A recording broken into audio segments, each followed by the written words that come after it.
Adik ipar saya sedang dalam perjalanan dinas ke Jepang. Setiap malam sepulang kerja, adik ipar perempuan saya selalu masuk ke kamarnya dan mengunci pintu. Saya dan ibu mertua mengintipnya, lalu segera melapor ke polisi karena pemandangan yang kami lihat. Nama saya Kirana, usia 38 tahun, bekerja sebagai akuntan di sebuah toko bahan bangunan dekat rumah. Saya tinggal bersama ibu mertua, Ibu Ratna, di sebuah rumah 3 lantai di ujung gang kecil. Keluarga kami tidak kaya raya, tetapi tergolong mapan karena ayah mertua meninggal lebih awal, meninggalkan rumah ini dan sebidang tanah untuk kedua anak laki-lakinya. Suami saya, Baskara, adalah seorang insinyur proyek, jadi ia sering bepergian mengikuti proyek. Kadang-kadang, ia baru pulang ke rumah beberapa hari setelah setengah bulan pergi. Adik suami saya, Adi Brata, sudah lebih dari setahun berada di Jepang, bekerja sebagai manajer proyek untuk sebuah perusahaan elektronik besar. Adi Brata menikah dengan Larasati hampir 2 tahun. Saat baru menikah, semua orang di rumah menyukainya karena penampilannya yang lembut, bicaranya yang halus, dan sangat tahu diri. Di hari Adi Brata berangkat ke Jepang, Larasati bahkan menangis hingga matanya merah di depan gerbang. Ia memeluk suaminya erat-erat, berpesan berulang kali, "Mas, di sana jaga kesehatan ya, kalau ada apa-apa langsung telepon aku." Saat itu, melihat adegan perpisahan mereka, saya merasa kasihan. Ibu mertua saya juga terus memujinya, mengatakan bahwa ia benar-benar mencintai suaminya. Namun, hanya sekitar setengah bulan setelah Adi Brata pergi, saya mulai merasa ada yang aneh dengan Larasati. Siang hari ia tetap bekerja seperti biasa di sebuah perusahaan logistik di kota, berpakaian rapi, pagi pergi, sore pulang tepat waktu. Tetapi, tepat pukul 9 malam, ia berubah total. Setelah makan malam, ia tidak lagi duduk mengobrol dengan ibu mertua seperti sebelumnya. Juga tidak menonton TV atau melakukan panggilan video dengan suaminya di ruang tamu. Ia biasanya membawa tas tangan dan laptop peraknya langsung ke lantai 2 lalu mengunci pintu kamarnya. Awalnya saya pikir mungkin adik ipar saya merindukan suaminya dan ingin memiliki ruang pribadi. Anak muda zaman sekarang terkadang lebih tertutup daripada generasi kita. Saya juga tidak ingin tahu. Tapi hal itu berlangsung hampir sebulan. Setiap malam persis sama. Tepat pukul 9, pintu kamar ditutup dengan bunyi klik, lalu suara kunci diputar. Suatu malam, lebih dari jam 1 pagi, saya bangun untuk ke kamar mandi dan masih melihat lampu kamar Larasati menyala. Ibu mertua saya juga mulai memperhatikan. Suatu malam, sambil menyiangi sayuran, ia berbisik kepada saya, "Kirana, kamu merasa Larasati aneh tidak belakangan ini?" Saya mengangkat kepala. Ibu juga merasa begitu. Ibu mertua menghela napas. Dia tidak lagi melakukan panggilan video dengan Adi Brata di bawah. Dulu setiap hari mereka selalu ceria. Memang benar, saat baru tiba di Jepang, setiap malam Adi Brata selalu menelepon. Suatu kali ia bahkan makan mie instan sambil pamer salju turun di luar jendela. Larasati saat itu tertawa terus, bahkan meminta ibu mertua saya untuk ikut berbicara. Tapi belakangan ini, setiap kali Adi Brata menelepon, Larasati selalu membawa ponselnya ke kamar dan menutup pintu. Suatu kali ibu mertua saya tidak sengaja bertanya, "Kenapa tidak telepon di bawah sini biar ramai?" Larasati tampak terkejut lalu tersenyum canggung. "Sinyalnya lemah, Bu. Lagi pula aku masih harus membuat laporan." Setelah berkata begitu, ia membawa ponselnya dan langsung naik ke atas. Saya tidak tahu mengapa saat itu saya merasa merinding. Suatu malam, ibu mertua saya tidak tahan lagi dan bertanya langsung, "Setiap malam kamu kunci pintu rapat-rapat begitu untuk apa?" Larasati yang sedang minum air terhenti. Hanya sesaat, tapi saya melihat tangannya mencengkeram ponsel begitu erat hingga jari-jarinya memutih. Ia tersenyum, "Aku hanya mengerjakan laporan tambahan perusahaan, Bu. Aku takut suara TV di bawah mengganggu konsentrasi." Ibu mertua saya yang tidak suka mencampuri urusan anak-anaknya hanya diam mendengarnya. Tapi saat Larasati berbalik menaiki tangga, ibu mertua menoleh ke arah saya dengan tatapan penuh curiga. Malam itu adalah pertama kalinya saya benar-benar merasa tidak tenang. Sekitar jam 11 malam, saya hendak tidur tapi teringat lupa mengambil pakaian di balkon lantai 2. Saat melewati kamar Larasati, saya tiba-tiba mendengar suara ketikan keyboard yang sangat cepat dari dalam. Tuk tuk tuk. Suara yang cepat seolah seseorang sedang bekerja terburu-buru. Tapi yang membuat saya berhenti adalah suara seorang pria yang terdengar dari dalam kamar. Suaranya sangat berat. Bukan suara film, juga tidak seperti panggilan video biasa. Saya mendengar samar-samar. Bagaimana urusan di sana? Lalu suara Larasati menjawab sangat pelan. Tunggu sebentar, saya merinding. Karena saya sudah mendengar suara Adibrata selama 2 tahun ini. Pria di dalam kamar itu jelas bukan adik ipar saya. Saya berdiri terpaku di luar pintu selama beberapa detik lalu bergegas turun memanggil ibu mertua. Ibu Ratna saat itu belum tidur. Melihat wajah saya pucat pasi, ia menjadi panik. Ada apa? Saya menariknya ke lantai 2, memberi isyarat untuk diam. Kami berdua berdiri di dekat pintu kamar Larasati. Suara dari dalam terkadang jelas terkadang tidak. Saya bahkan mendengar suara klik mouse komputer yang terus-menerus. Ibu mertua saya gemetar, menempelkan telinganya ke pintu dan tepat pada saat itu, dari dalam terdengar sebuah kalimat yang sangat jelas dengan suara pria. Pindahkan semua data malam ini, jangan sampai si tua itu tahu. Ibu mertua saya pucat pasi, mundur seolah disiram air dingin, sementara jantung saya berdebar kencang. Si tua, di rumah ini, selain ibu mertua saya siapa lagi? Kami berdua saling pandang tanpa bisa berkata apa-apa. Di balik pintu yang terkunci itu jelas bukan lagi sekadar cerita seorang istri yang merindukan suaminya. Malam itu saya hampir tidak tidur. Di kepala saya terus terngiang kalimat itu. Pindahkan semua data malam ini. Data apa? Siapa pria itu? Dan mengapa Larasati harus menyembunyikannya dari seluruh keluarga?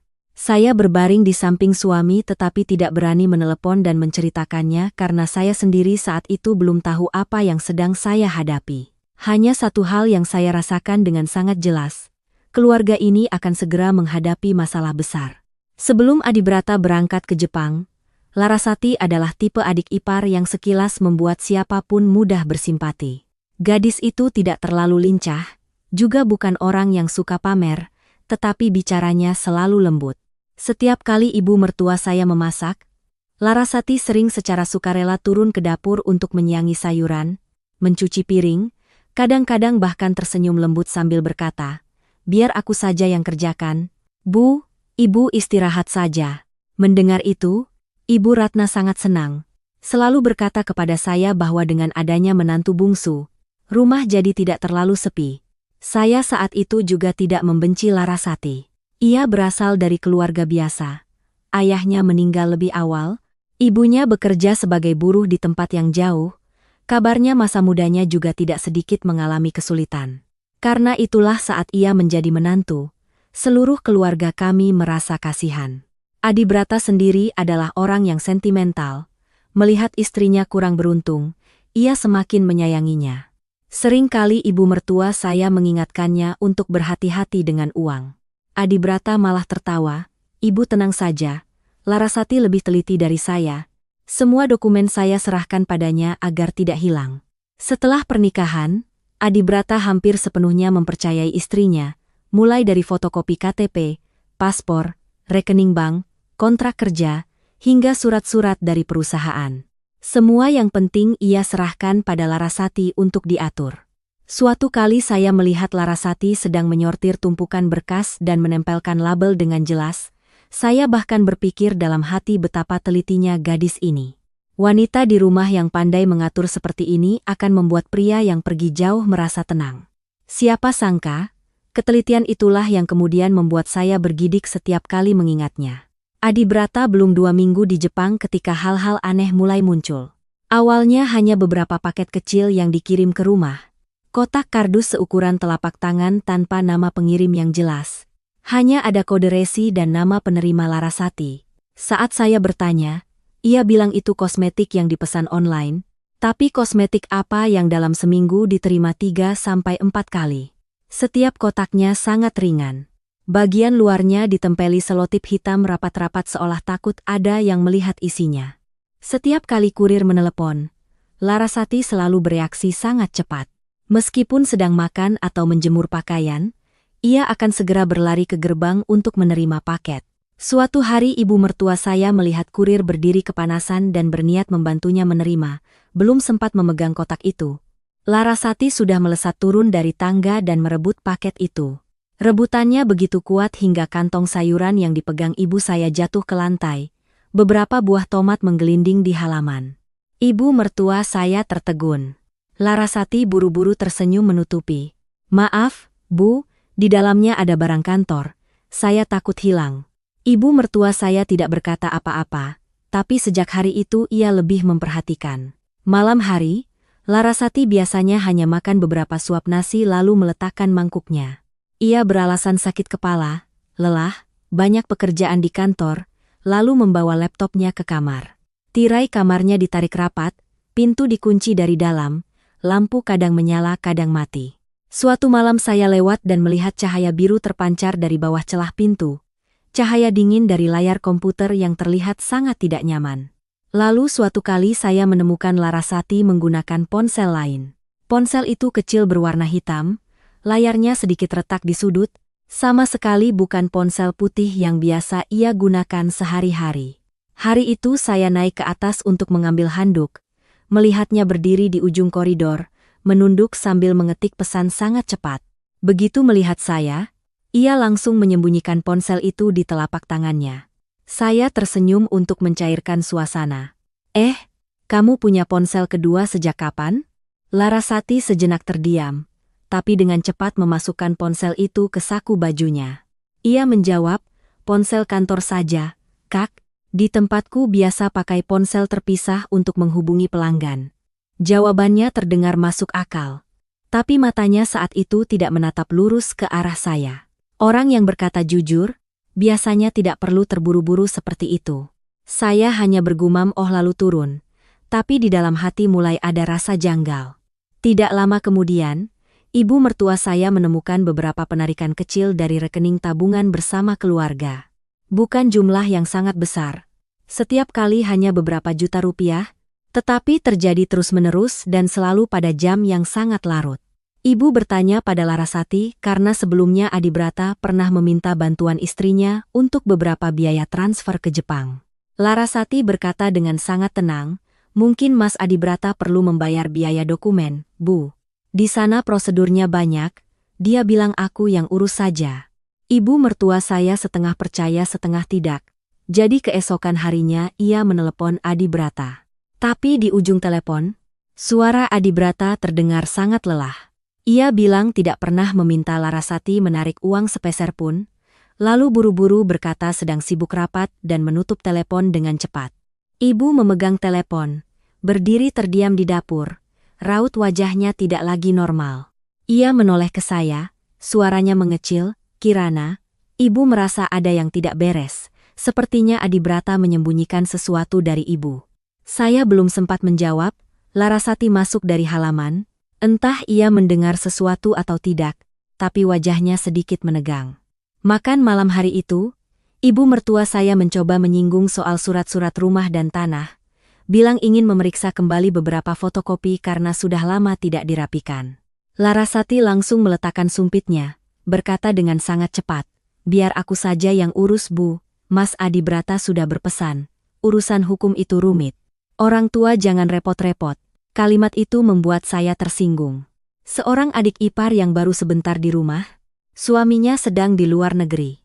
Beraninya ia menggunakan nama suaminya untuk menyingkirkan ibu mertua dari urusan aset keluarga. Ibu mertua saya juga tertegun.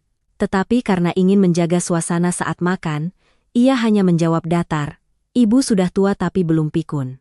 Apapun yang menjadi milik rumah ini, ibu masih berhak tahu." Larasati tersenyum, tapi senyumnya saat itu sangat aneh. Bukan lagi senyum lembut dari seorang adik ipar yang penurut, melainkan seperti seseorang yang sedang menahan kesal. Ia mengambil sepotong sayur, memasukkannya ke mangkuk dan berkata pelan, "Aku hanya takut ibu terlalu banyak pikiran nanti jadi lelah." Sejak hari itu, saya tidak lagi memandang Larasati seperti dulu. Saya mulai memperhatikan cara ia memegang ponsel, cara ia menerima paket, cara ia menghindar. Setiap kali nama Adibrata disebut, saya belum berani menyimpulkan apapun tapi semakin saya lihat, Semakin terasa ada lapisan kabut tebal yang menyelimuti rumah ini. Dan yang berdiri di tengah kabut itu tidak lain adalah Larasati. Setelah malam mendengar suara pria asing dari kamar Larasati, saya dan ibu mertua hampir tidak bisa tidur. Keesokan paginya, Ibu Ratna bangun sangat pagi, memasak bubur putih sambil terus lupa ini dan itu. Kadang ia membuka tutup panci lalu berdiri menatap uap yang mengepul, matanya kosong seperti orang kehilangan jiwa. Saya tahu ia sedang memikirkan Adibrata, putra bungsunya yang sendirian di Jepang, jauh dari rumah, tidak tahu apa yang terjadi di belakangnya. Saya menarik ibu mertua duduk di meja makan, menuangkan secangkir air hangat untuknya lalu berbisik, "Bu, kita harus tenang dalam masalah ini.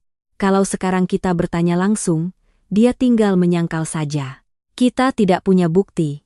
Akhirnya kita yang dituduh mengada-ada." Ibu Ratna yang biasanya pemarah, dulu jika melihat menantu bungsunya berbicara berbelit-belit saja, sudah ingin memanggilnya untuk dimintai keterangan. Tapi kali ini ia diam sangat lama lalu mengangguk. Ia berkata dengan suara serak, "Ibu takut dia melakukan sesuatu pada Adibrata, Nak. Uang hilang masih bisa dicari, tapi kalau manusia sudah terjerat masalah buruk habislah sudah." Sejak hari itu, kami berdua diam-diam memperhatikan jadwal Larasati.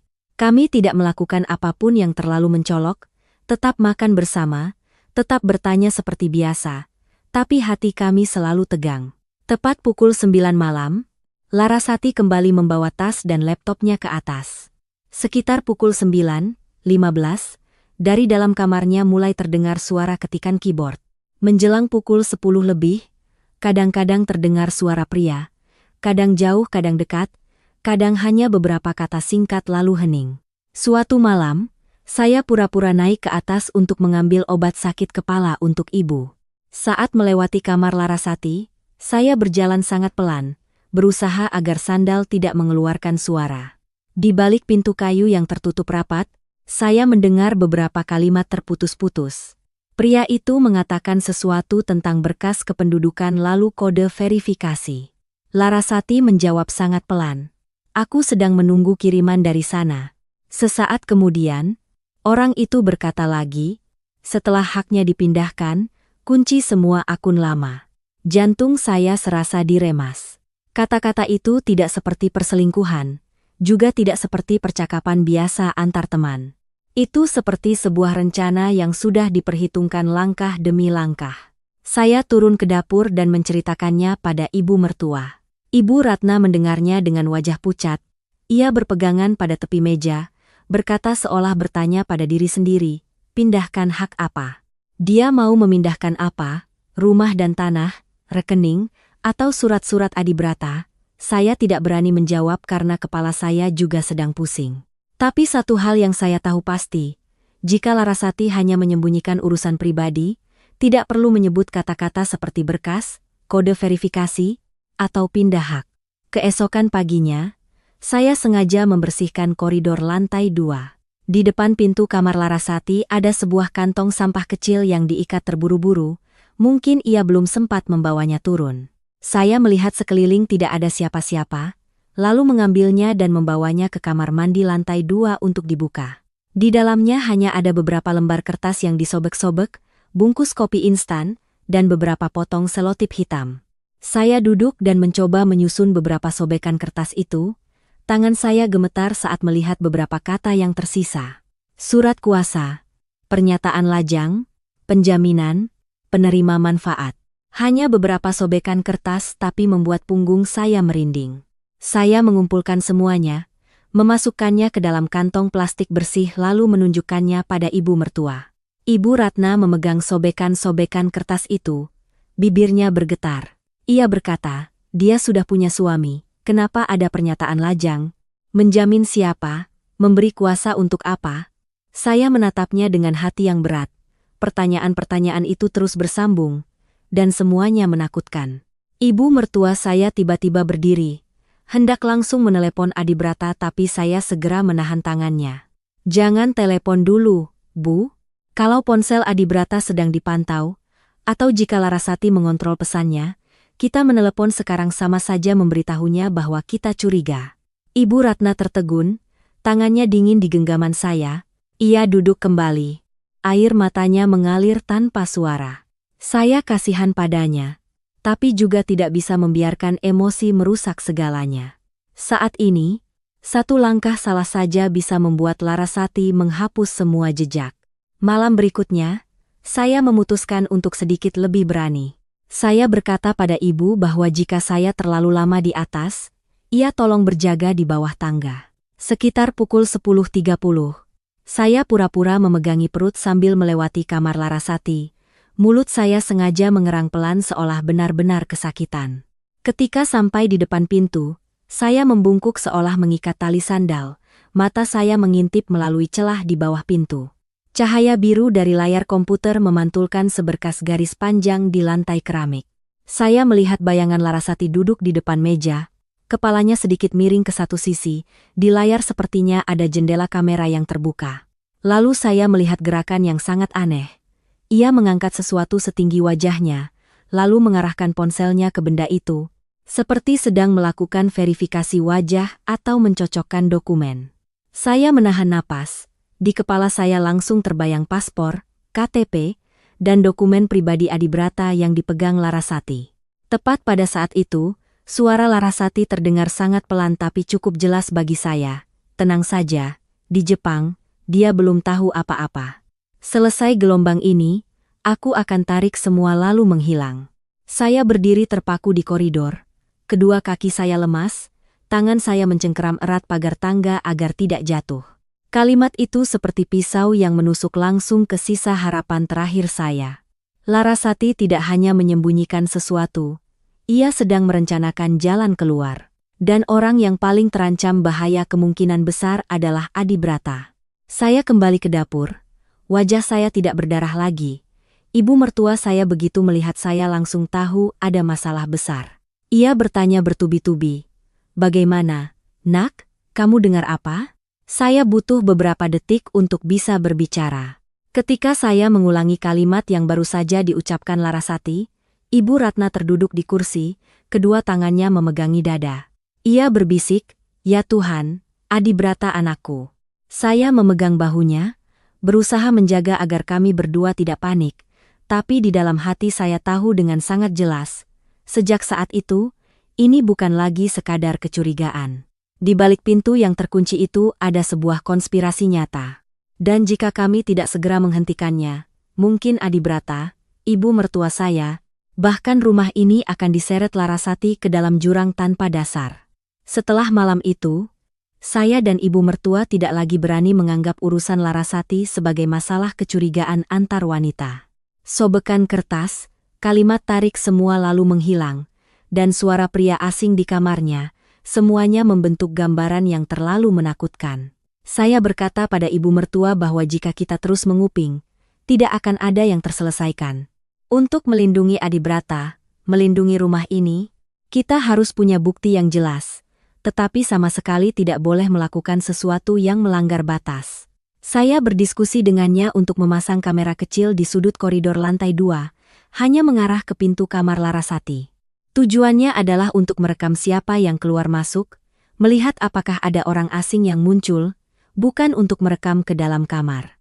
Ibu mertua saya awalnya sedikit ragu, ia takut dicap sebagai mertua yang suka mengintai, tetapi kemudian ia memandang ke arah kamar Adibrata yang terkunci sunyi, matanya memerah. Ibu tidak mau melakukan hal yang tidak pantas. Tapi jika ibu hanya diam saja membiarkan orang lain mencelakai anak ibu, itu lebih buruk. Sore itu juga, saya menelepon seorang kenalan di toko peralatan keamanan untuk membantu memasang kamera jenis kecil dengan alasan belakangan ini rumah sering kemalingan. Semuanya dilakukan dengan sangat rahasia. Ibu mertua saya juga memanfaatkan waktu Larasati bekerja, diam-diam mengambil semua surat-surat asli dari lemari dan menguncinya di brankas pribadinya di kamarnya. Sertifikat tanah, akta kelahiran, kartu keluarga lama, surat-surat peninggalan ayah mertua, semuanya disimpan dengan baik. Ia tidak mengatakan sepatah kata pun pada Larasati, karena takut satu ekspresi aneh saja bisa membuatnya waspada. Malam itu, Larasati pulang tepat waktu seperti biasanya. Ia makan dengan sangat cepat, mengambil beberapa potong sayur lalu meletakkan mangkuknya. Ibu mertua menatapnya, berusaha menjaga suaranya tetap normal. Belakangan ini kamu makan sedikit sekali. Apapun yang kamu lakukan harus tetap jaga kesehatan. Larasati tersenyum hambar. Aku tidak apa-apa, Bu. Setelah gelombang ini selesai, semuanya akan baik-baik saja. Hanya satu kalimat setelah gelombang ini selesai yang membuat saya dan ibu mertua sama-sama terdiam. Gelombang apa? Baik-baik saja apanya? Tapi kami berdua tidak bertanya lebih lanjut. Tepat pukul 9, Larasati membawa tasnya ke kamar. Pintu tetap ditutup dengan bunyi klik yang familiar. Ibu mertua saya duduk di dapur. Tangannya memutar tasbih sementara bibirnya komat-kamit tanpa suara. Saya membuka ponsel untuk memantau kamera. Awalnya koridor sepi, hanya ada cahaya lampu kuning yang menerangi lantai keramik. Sekitar jam 10 malam, pintu kamar Larasati tiba-tiba terbuka sedikit. Ia menjulurkan kepalanya, melihat ke kiri dan ke kanan koridor, lalu meletakkan sebuah tas kain hitam tepat di bawah pintu. Setelah meletakkannya, Larasati segera menutup pintu. Saya menahan napas menatap layar. Ibu mertua saya juga berdiri di belakang saya, tangannya mencengkeram bahu saya erat. Sekitar 5 menit kemudian, pintu kamar kembali terbuka sedikit. Tapi kali ini yang menjulur keluar bukan tangan Larasati, melainkan sebuah tangan besar bersarung tangan hitam. Dari dalam perlahan menarik tas kain itu ke dalam kamar. Tidak ada yang keluar, tidak ada yang membuka pintu sepenuhnya. Hanya sebuah tangan yang muncul lalu menghilang dalam sekejap. Ibu mertua saya terkesiap, nyaris pingsan. Ia tergagap. Kirana, kamu lihat tidak? Di kamarnya benar-benar ada orang. Punggung saya juga merinding. Yang lebih menakutkan adalah beberapa menit sebelumnya Larasati baru saja turun ke dapur mengambil air. Saya bahkan melihatnya berdiri di kaki tangga. Jadi, tangan di dalam kamar saat itu milik siapa? Orang itu masuk lewat mana dan sudah berada di dalam rumah sejak kapan? Ibu mertua saya langsung berdiri, hendak berlari ke atas dan menggedor pintu. Saya segera menariknya, hampir harus memeluknya erat dari belakang. Saya berbisik sangat pelan tapi tegas. Ibu jangan naik. Kalau di dalam ada orang berbahaya, kita berdua tidak akan bisa melawannya. Kita harus tetap tenang. Ibu menoleh ke arah saya. Air matanya mengalir. Bagaimana kalau dia sedang melakukan sesuatu pada Adibrata? Bagaimana kalau surat-surat rumah kita sudah diambil semua olehnya? Saya tidak tahu harus menjawab apa. Hanya bisa memegang tangannya erat-erat. Kami terus mengamati kamera. Menjelang tengah malam, lampu di kamar Larasati padam lalu menyala lagi. Cahaya yang terpancar dari jendela lantai 2 berkedip-kedip seolah ada orang yang berjalan mondar-mandir. Saya menarik tirai kamar saya, menyisakan celah kecil untuk mengintip. Dari sudut itu, saya melihat dengan sangat jelas bayangan seorang pria berdiri di dekat tirai kamar Larasati. Posturnya tinggi, bahunya lebar, kepalanya sedikit menunduk seolah sedang melihat ke halaman. Jelas bukan Larasati, apalagi Adibrata. Karena saat itu Adibrata masih di Jepang. Tepat pada saat itu dari dalam kamar terdengar suara Larasati membentak. Sangat pelan tapi cukup terdengar. Sudah dibilang jangan berdiri dekat jendela. Kalau ketahuan mati kita semua. Kalimat itu membuat ibu mertua saya terduduk di kursi. Wajahnya pucat pasi, bibirnya gemetar tak henti-hentinya. Saya mengerti di dalam hatinya saat itu ada dua ketakutan yang tumpang tindih. 1. Takut putra bungsunya dikhianati. 2. Takut di dalam rumahnya sendiri ada seorang penjahat, bahkan mungkin anggota sebuah sindikat. Saya juga gemetar tapi tetap berusaha mengingatkan diri sendiri untuk tidak kehilangan ketenangan. Jika saya juga panik, ibu mertua saya akan pingsan. Saya segera menelepon Pak Tono, polisi lingkungan yang keluarga kami kenal saat beberapa kali mengurus surat domisili. Saya tidak berbelit-belit, menceritakan semuanya dengan jelas. Suara pria di dalam kamar, sobekan surat kuasa, tas kain hitam, tangan bersarung tangan, dan bayangan pria di jendela. Setelah itu saya langsung mengirimkan rekaman kamera kepadanya. Belum sampai 3 menit kemudian, Pak Tono menelepon kembali, suaranya menjadi berat. Kirana, dengarkan saya. Kalian berdua sama sekali tidak boleh masuk sendiri. Kunci pintu kamar kalian, letakkan ponsel di samping. Kalau ada gerak-gerik aneh, langsung telepon saya akan segera ke sana. Saya bertanya dengan panik, Pak Tono, apakah masalah ini sangat serius? Ia hanya menjawab, "Ada tanda-tanda yang tidak wajar. Lakukan saja seperti yang saya katakan, jangan sampai mereka tahu kalian sudah melapor." Saya menutup telepon, menoleh ke ibu mertua. Ia masih duduk diam, kedua tangan memegangi dada, matanya menatap tajam ke arah tangga yang gelap. Untuk pertama kalinya dalam hidup, saya merasa rumah yang saya tinggali tiba-tiba menjadi begitu asing dan menakutkan. Setiap dinding, setiap pintu, setiap suara kecil di malam hari membuat jantung saya teriris. Saya tahu sejak saat itu, ini bukan lagi masalah keluarga yang bisa diselesaikan secara internal. Pemandangan di depan mata sudah berbau kejahatan, bahaya, dan mungkin sebuah badai yang tidak ada satupun dari kami yang siap menghadapinya. Sebelum Pak Tono tiba, saya dan ibu mertua duduk di dapur tanpa berani berbicara keras. Suara jam dinding berdetak terdengar begitu jelas hingga menakutkan. Di luar gang sudah sepi. Hanya terdengar suara angin meniup beberapa pot tanaman di halaman. Saya memegang ponsel di tangan, mata saya terus menatap layar kamera, sementara ibu mertua duduk di seberang, kedua tangannya saling bertaut gemetar. Ia berusaha terlihat tenang, tapi saya tahu hatinya sedang kacau balau. Tepat pada saat itu, terdengar suara langkah kaki di tangga. Larasati turun dari lantai 2, ia mengenakan piyama abu-abu, rambutnya diikat longgar di belakang. Ekspresinya begitu tenang hingga membuat saya merinding.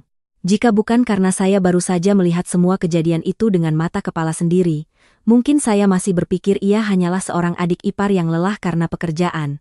Ia berjalan ke meja untuk menuang air lalu menoleh ke ibu mertua saya, suaranya ringan. "Ibu belum tidur? Belakangan ini ibu sering begadang ya?" Ibu mertua saya buru-buru mengambil gelas air berusaha bersikap wajar. Tapi tangannya terlalu gemetar. Gelas itu membentur meja hingga berbunyi. Ia menjawab, "Sudah tua jadi susah tidur. Ibu turun minum air saja." Larasati menatapnya beberapa detik. Tatapannya seperti menyelidik lalu ia menoleh ke arah saya. Entah kenapa tatapannya sangat berbeda dari biasanya. Tidak ada lagi kelembutan atau rasa segan, melainkan dingin dan tajam. Seolah ia sudah mencium sesuatu yang tidak beres. Ia tersenyum tapi senyumnya hanya di bibir. "Kak Kirana juga belum tidur? Kalian berdua mengobrol apa sampai larut begini?" Saya meletakkan ponsel dengan layar menghadap ke bawah, berusaha menjaga suara tetap tenang. "Aku lihat ibu belum tidur jadi aku turun menemaninya sebentar." Larasati mengangguk perlahan lalu mengucapkan kalimat yang membuat saya merinding. "Sebaiknya kita saling percaya. Ada beberapa hal yang jika orang luar ikut campur, tidak akan baik, Kak." Ibu mertua saya terdiam, sementara saya tahu pasti. Larasati sudah mulai curiga. Saya menatap lurus ke arahnya, berkata pelan tapi jelas setiap katanya. "Betul, orang dalam rumah seharusnya saling percaya, tapi orang dalam rumah yang melakukan hal tersembunyi, terkadang lebih menakutkan daripada orang luar." Larasati berdiri diam, senyum di wajahnya memudar. Dapur tiba-tiba menjadi begitu sunyi hingga saya bisa mendengar napas berat ibu mertua saya. Sesaat kemudian, Larasati meletakkan gelasnya di meja, suaranya menjadi datar, kakak bicaranya sulit dimengerti. Saya tidak menjawab, ia merapikan kerah bajunya lalu berbalik menaiki tangga. Kali ini suara pintu kamar ditutup lebih keras dari biasanya. Lalu terdengar suara kunci diputar dengan kering, seperti sebuah tantangan. Sekitar 15 menit kemudian, Pak Tono tiba bersama seorang polisi wanita berpakaian preman bernama Ibu Maya. Mereka masuk ke rumah dengan sangat cepat, tidak menyalakan sirine, tidak membuat keributan untuk menghindari perhatian tetangga. Pak Tono memeriksa kembali rekaman kamera sekali lagi, raut wajahnya semakin serius. Ia bertanya pelan, "Dari tadi di dalam kamar masih ada suara tidak?" Saya mengangguk. Ibu mertua saya berkata dengan suara gemetar, "Benar ada orang di dalam sana ya, Pak?" Pak Tono tidak menjawab langsung, hanya berkata, "Ibu tenang saja, sekarang tugas kami adalah memeriksanya." Kami bersama-sama naik ke lantai 2. Koridor saat itu remang-remang, hanya diterangi cahaya kuning dari tangga. Berdiri di depan pintu kamar Larasati, saya merasakan jantung saya berdebar begitu kencang hingga terasa sakit di dada. Pak Tono mengetuk pintu 3 kali, suaranya tegas tapi tetap terkendali. "Larasati, Saya Pak Tono dari kepolisian lingkungan, buka pintunya sebentar untuk saya periksa, di dalam hening. Pak Tono mengetuk lagi.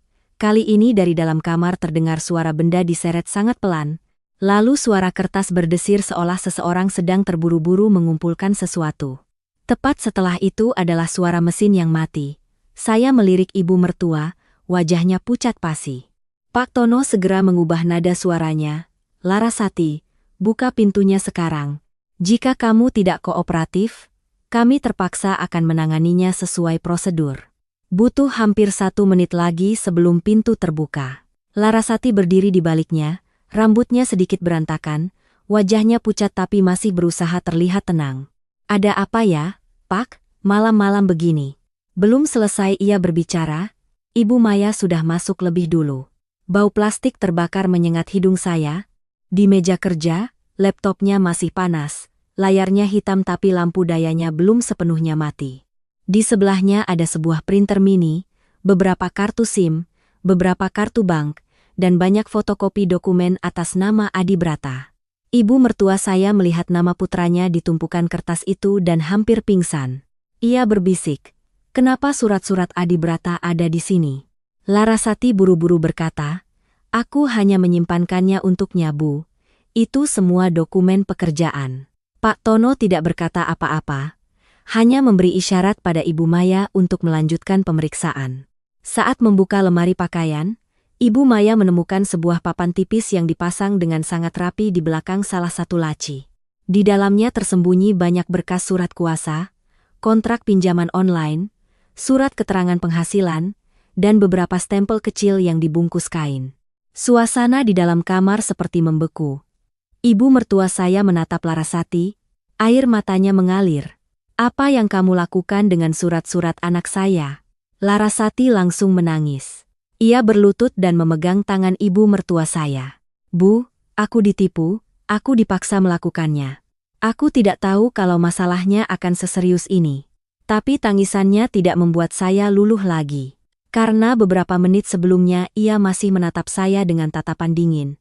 Yang lebih mengejutkan kami adalah di dalam kamar tidak ada pria sama sekali. Pak Tono memeriksa bawah tempat tidur, kamar mandi, lemari pakaian, balkon, semuanya kosong. Hanya ada sebuah monitor besar yang sedang membuka perangkat lunak panggilan video. Di layar, jendela di seberang baru saja mematikan kamera, hanya menyisakan sebuah nama akun aneh dan ikon koneksi yang terputus. Ternyata pria yang kami dengar suaranya tidak berada langsung di dalam kamar, melainkan selalu mengendalikan Larasati melalui panggilan rahasia. Ibu Maya memeriksa ponsel kedua berwarna hitam. Awalnya Larasati bersikeras tidak memberikan kata sandi, tetapi ketika Pak Tono menyinggung soal pembuatan berita acara perlawanan, barulah ia gemetar membuka kuncinya. Hanya dengan beberapa sentuhan, serangkaian pesan muncul. Bukan lagi ditipu, bukan lagi dipaksa. Di dalamnya ada beberapa percakapan di mana Larasati secara aktif bertanya cara membuat berkas pinjaman, cara menggunakan dokumen Adi Brata untuk verifikasi, bahkan bertanya kapan bisa memindahkan hak milik aset. Lalu Ibu Maya membaca sebuah pesan yang membuat ibu mertua saya memegangi dada dan mundur. "Adi Brata di Jepang semakin lama semakin baik. Begitu uang dan hak milik selesai dipindahkan, aku akan melapor kehilangan kontak, berperan sebagai istri yang malang." Kalimat dingin itu seperti tamparan keras bagi seluruh keluarga saya. Saya menatap Larasati, untuk pertama kalinya melihat dengan jelas topeng lembutnya hancur berkeping-keping. Saya mengerti kejutan mengerikan yang pertama. Larasati tidak hanya menyembunyikan seorang pria, dan jelas bukan hanya mengkhianati suaminya. Ia bersekongkol dengan sebuah sindikat yang menggunakan identitas Adi Brata untuk menarik uang, berutang, dan menargetkan aset keluarga suaminya. Ibu mertua saya gemetar melangkah maju, suaranya pecah. "Larasati, sebenarnya kamu menikah dengan anak saya karena cinta atau karena rumah ini?" Larasati yang sedang menangis tiba-tiba mengangkat kepala. Ia menyeka air matanya perlahan lalu tersenyum dengan senyum yang membuat saya merinding. "Ibu pikir hanya anak ibu yang pandai berhitung?" Begitu kalimat Larasati terucap, seisi ruangan hening seketika. Ibu mertua saya berdiri terpaku di antara tumpukan dokumen. Matanya memerah, sementara saya merasakan punggung saya merinding. karena untuk pertama kalinya melihat Larasati yang benar-benar berbeda. Tidak ada lagi penampilan menantu bungsu yang lembut, tidak ada lagi panggilan ya, Bu atau baik, Kak yang halus. Di hadapan kami saat itu adalah seorang wanita berhati dingin, tenang hingga menakutkan, seolah tertangkap basah hanyalah masalah waktu. Pak Tono segera meminta Larasati untuk duduk tenang sementara berita acara dibuat. Ibu Maya menyita laptop, ponsel kedua, kartu SIM, kartu bank, dan seluruh dokumen palsu yang terkait dengan Adibrata. Ibu mertua saya mengikuti setiap barang yang dimasukkan ke dalam kantong bukti dengan air mata yang terus mengalir. Ia tidak menangis bersuara, tetapi cara ia mencengkeram ujung bajunya membuat saya mengerti hatinya sedang hancur lebur. Menantu yang pernah ia sayangi, bela, dan puji di depan kerabat, ternyata diam-diam sedang menggali lubang tepat di bawah kaki seluruh keluarga. Larasati dibawa ke kantor polisi untuk dimintai keterangan malam itu juga. Saat melewati saya, ia sedikit memiringkan kepala dan berbisik sangat pelan, hanya cukup untuk saya dengar. Kakak pikir kakak sudah menang? Ini belum selesai. Saya tidak menjawab. Saya hanya menatap lurus ke matanya. Terkadang, diam lebih kuat daripada berdebat. Saya tahu jika saya marah, ia akan semakin punya alasan untuk berperan sebagai korban yang dianiaya oleh keluarga suami. Saya pikir setelah polisi menyita bukti, Larasati akan langsung ditahan. Tetapi menjelang pagi, Pak Tono menelepon dan memberitahu bahwa ia sementara diizinkan pulang karena perlu verifikasi lebih lanjut, belum cukup bukti untuk menindaknya segera. Mendengar berita itu, ibu mertua saya terduduk lemas di kursi, wajahnya pucat pasi. Ia berkata dengan suara gemetar, "Kalau dia pulang lagi ke sini, bagaimana ibu bisa hidup, Nak? Dia tinggal di rumah kita, tapi rasanya seperti memelihara ular di dalam baju." Saya baru saja akan menenangkannya ketika telepon berdering. Itu suami saya, Baskara. Ia sedang berada di proyek di luar kota. Beberapa hari ini karena sibuk serah terima, saya belum menceritakan semuanya, hanya mengirim pesan bahwa di rumah ada urusan mendesak. Begitu saya mengangkat telepon, belum sempat saya berbicara banyak, ia sudah bertanya bertubi-tubi. "Kirana, ibu bagaimana? Jujur saja, apa yang terjadi di rumah?" Saya berusaha menjaga suara tetap tenang, menceritakan secara singkat mulai dari Larasati yang mengunci pintu, dokumen palsu, panggilan telepon pria asing, hingga tumpukan berkas atas nama Adibrata. Di ujung telepon hening sejenak, lalu saya mendengar suara kursi ditarik dengan kasar dan napasnya yang terengah-engah. "Aku pulang sekarang juga. Kamu diam di rumah, kunci pintu. Jangan biarkan ibu menghadapi Larasati sendirian." Menjelang sore hari itu, Baskara tiba. Begitu masuk gerbang, ia langsung berjalan ke dalam rumah. Masih berdebu dari proyek, matanya merah karena semalaman menyetir. Ibu mertua saya begitu melihat putra sulungnya langsung menangis. Ia mencengkeram erat tangan suamiku. "Baskara, adikmu di Jepang mungkin dalam bahaya, Nak." Baskara memeluk ibunya, tetapi tatapannya beralih ke saya, cemas sekaligus seolah menyembunyikan sesuatu. Saya menariknya ke sudut halaman dan menceritakan lebih detail tentang apa yang ditemukan polisi di kamar Larasati. Ketika saya menyebutkan tentang kartu SIM palsu, kontrak pinjaman online, dan dokumen verifikasi atas nama Adibrata, wajah Baskara tiba-tiba berubah. Ia bertanya cepat, "Ada lihat surat transfer uang atau berkas pinjaman internasional semacam itu tidak?" Pertanyaan itu membuat saya terdiam. Saya menatapnya, perlahan bertanya, "Kenapa Mas tahu mungkin ada benda itu?" Baskara tidak langsung menjawab, ia mengusap wajahnya, ketegangan tampak jelas. Lalu ia tiba-tiba langsung naik ke kamar lama Adibrata. Saya dan ibu mertua bergegas mengikutinya. Ia membuka lemari, menggeledah laci meja belajar adiknya, lalu menarik keluar sebuah map tipis yang diselipkan jauh di belakang beberapa buku tua. Di dalamnya ada fotokopi paspor, kontrak kerja di Jepang, beberapa kwitansi transfer uang, dan selembar kertas bertuliskan kode-kode rekening aneh. Baskara membanting map itu ke meja, suaranya serak. "Adibrata ditipu, dia sedang dipakai identitasnya untuk membuka rekening pencucian uang di Jepang." Ibu mertua saya mendengar dua kata pencucian uang dan langsung limbung, nyaris jatuh.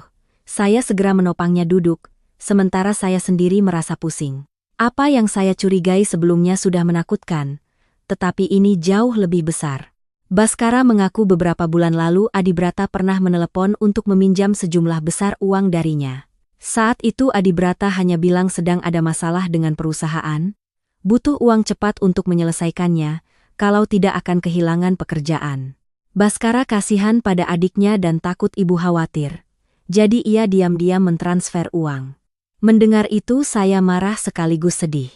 Saya bertanya, "Kenapa masalah sebesar ini Mas tidak bilang padaku?" Ia menunduk, "Aku pikir hanya masalah utang pribadi, aku tidak menyangka ini terkait dengan sindikat kejahatan." Ibu mertua saya bertanya dengan suara gemetar, "Jadi Adibrata ikut melakukan hal buruk tidak, Nak?" Baskara diam sangat lama. Keheningan itu membuat ruangan terasa berat. Akhirnya ia berkata pelan, "Kalau dia hanya dimanfaatkan, masih bisa diselamatkan. Tapi aku takut dia sudah terlanjur masuk terlalu dalam, makanya tidak berani berbalik arah." Tepat pada saat itu, pintu gerbang berbunyi keras.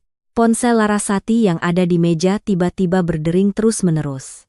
Layarnya menampilkan nama yang tidak tersimpan, hanya deretan nomor panjang. Begitu Larasati melihatnya, wajahnya pucat pasi, ia langsung meraih ponselnya dan hendak lari keluar. Tetapi Baskara lebih cepat. Ia melangkah maju dan menghalangi pintu. Suaranya menggeram, "Kamu mau kemana? Siapa yang meneleponmu?" Larasati memeluk erat ponselnya. Matanya bergerak liar. Untuk pertama kalinya sejak tertangkap, saya melihatnya benar-benar takut.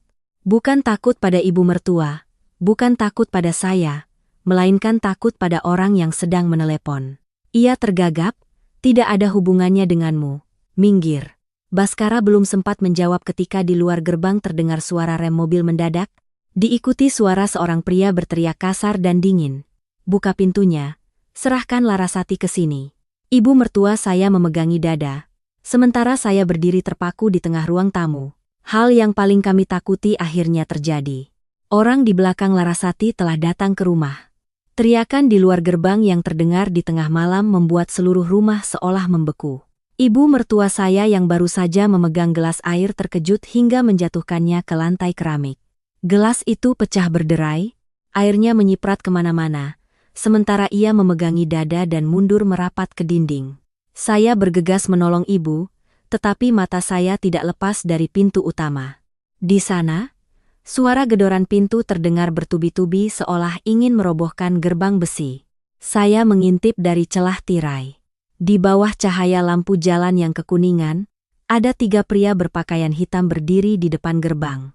Satu orang tinggi kurus memakai topi, satu lagi pendek gempal terus melihat sekeliling seolah waspada.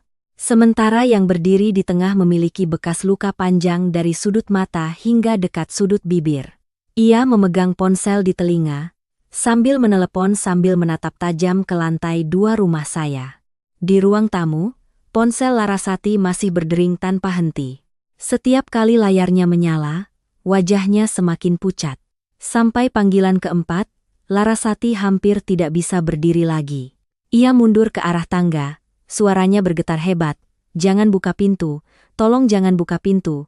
Mereka benar-benar mencariku." Ibu mertua saya mendengarnya dan semakin panik. Ia menatap Larasati dengan campuran rasa takut dan marah. "Mereka itu siapa? Orang macam apa yang kamu bawa ke rumah saya?" Larasati menggigit bibir, air matanya mengalir tapi tidak bisa berkata apa-apa. Baskara segera menarik saya, ibu mertua, dan Larasati mundur lebih jauh ke dalam rumah. Ia mengunci tambahan grendel pintu ruang tamu, mendorong meja kayu untuk menghalangi jalan masuk, lalu menoleh ke saya. "Kirana, bawa ibu ke dalam, jangan berdiri dekat jendela kaca." Saya menuntun ibu mertua ke dekat area tangga. Ia masih gemetar, mulutnya menggumamkan nama Adibrata.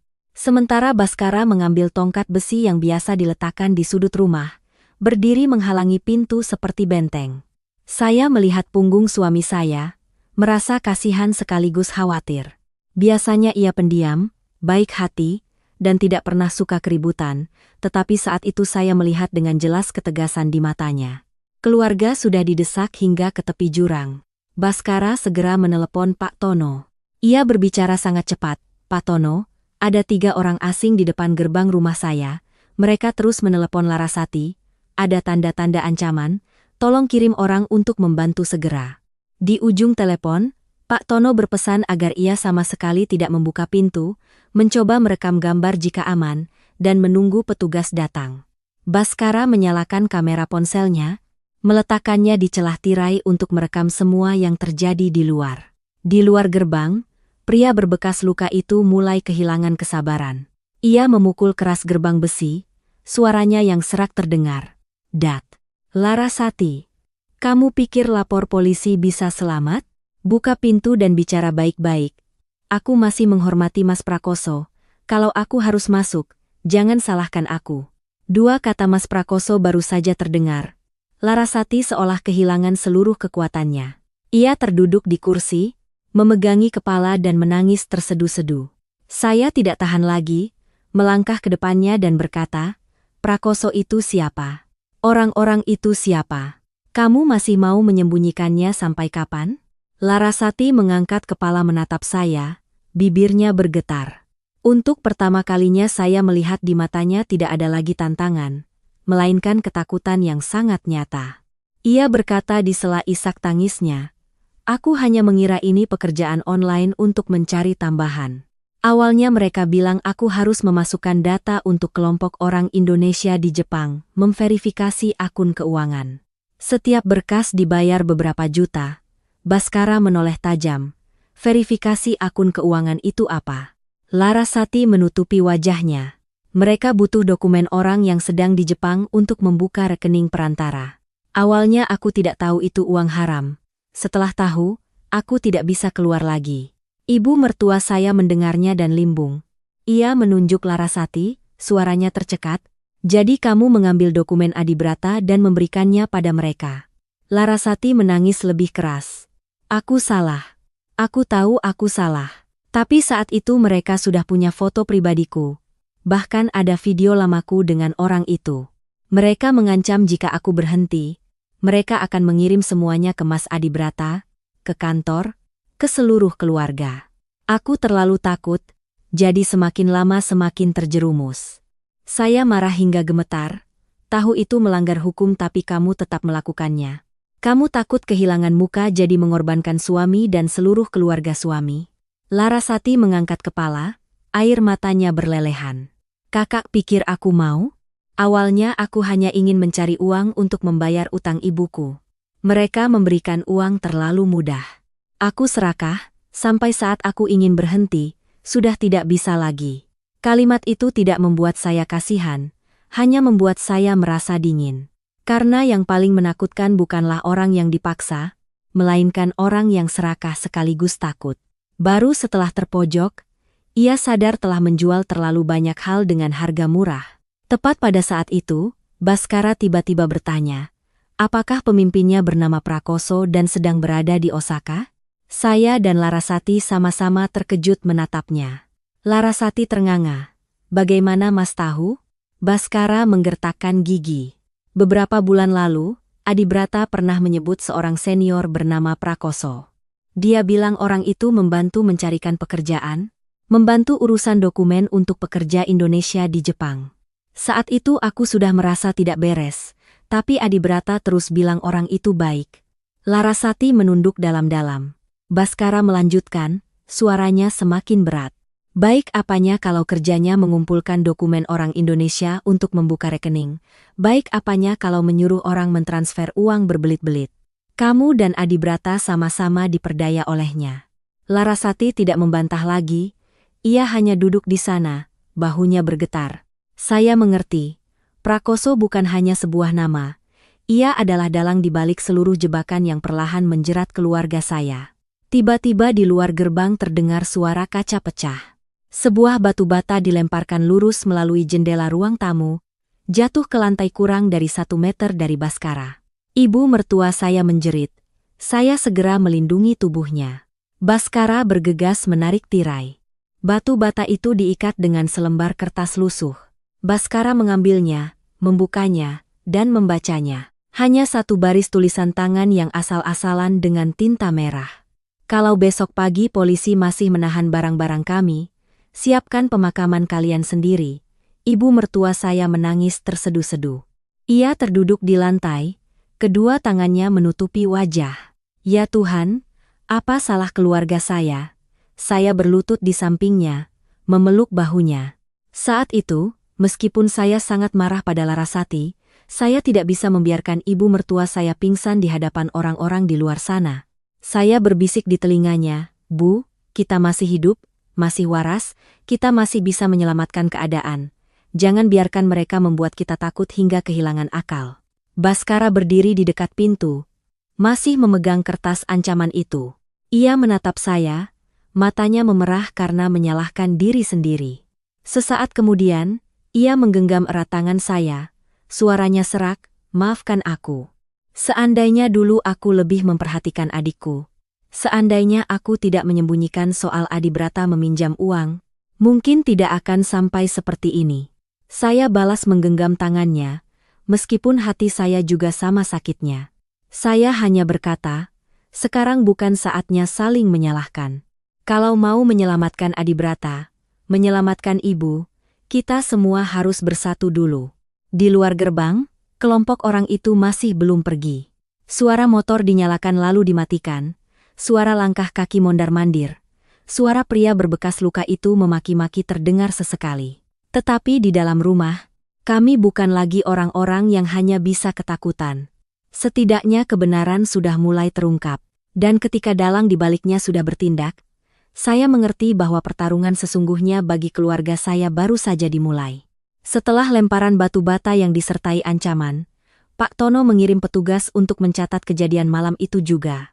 Pecahan kaca dikumpulkan, batu bata dengan kertas ancaman juga dimasukkan ke dalam kantong bukti. Polisi lingkungan mulai menempatkan orang untuk mengawasi sekitar rumah.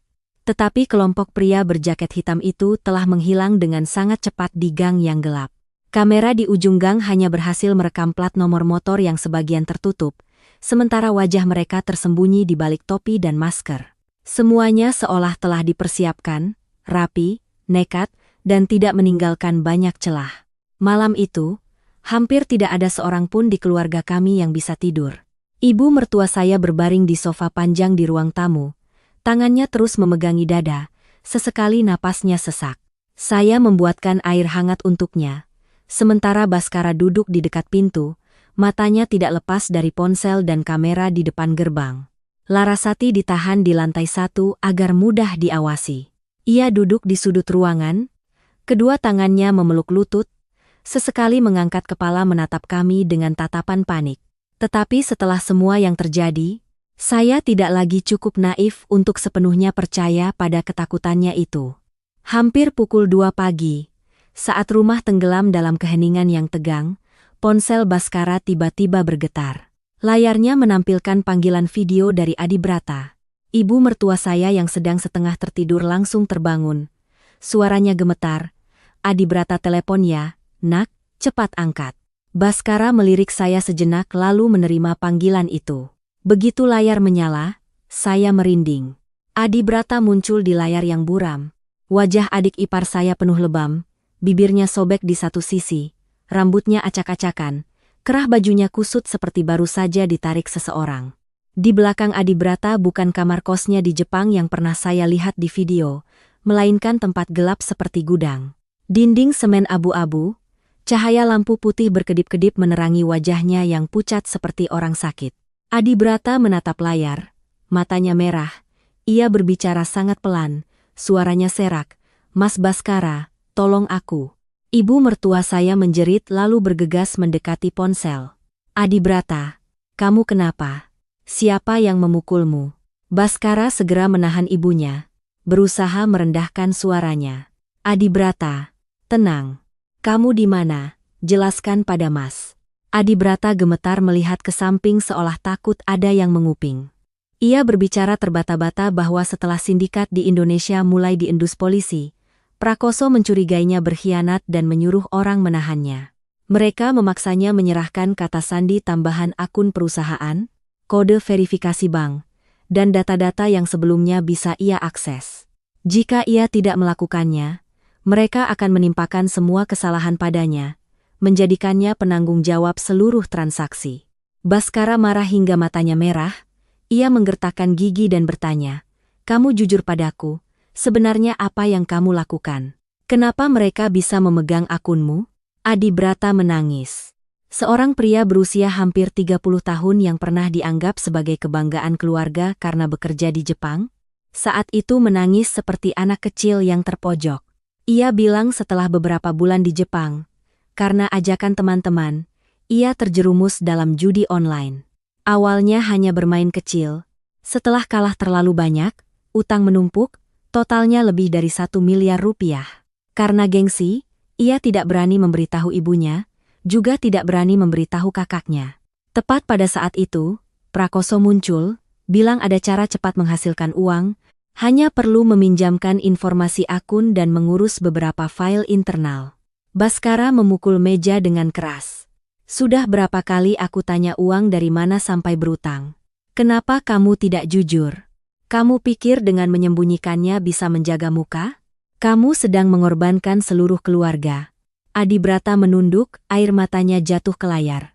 "Aku tahu aku salah.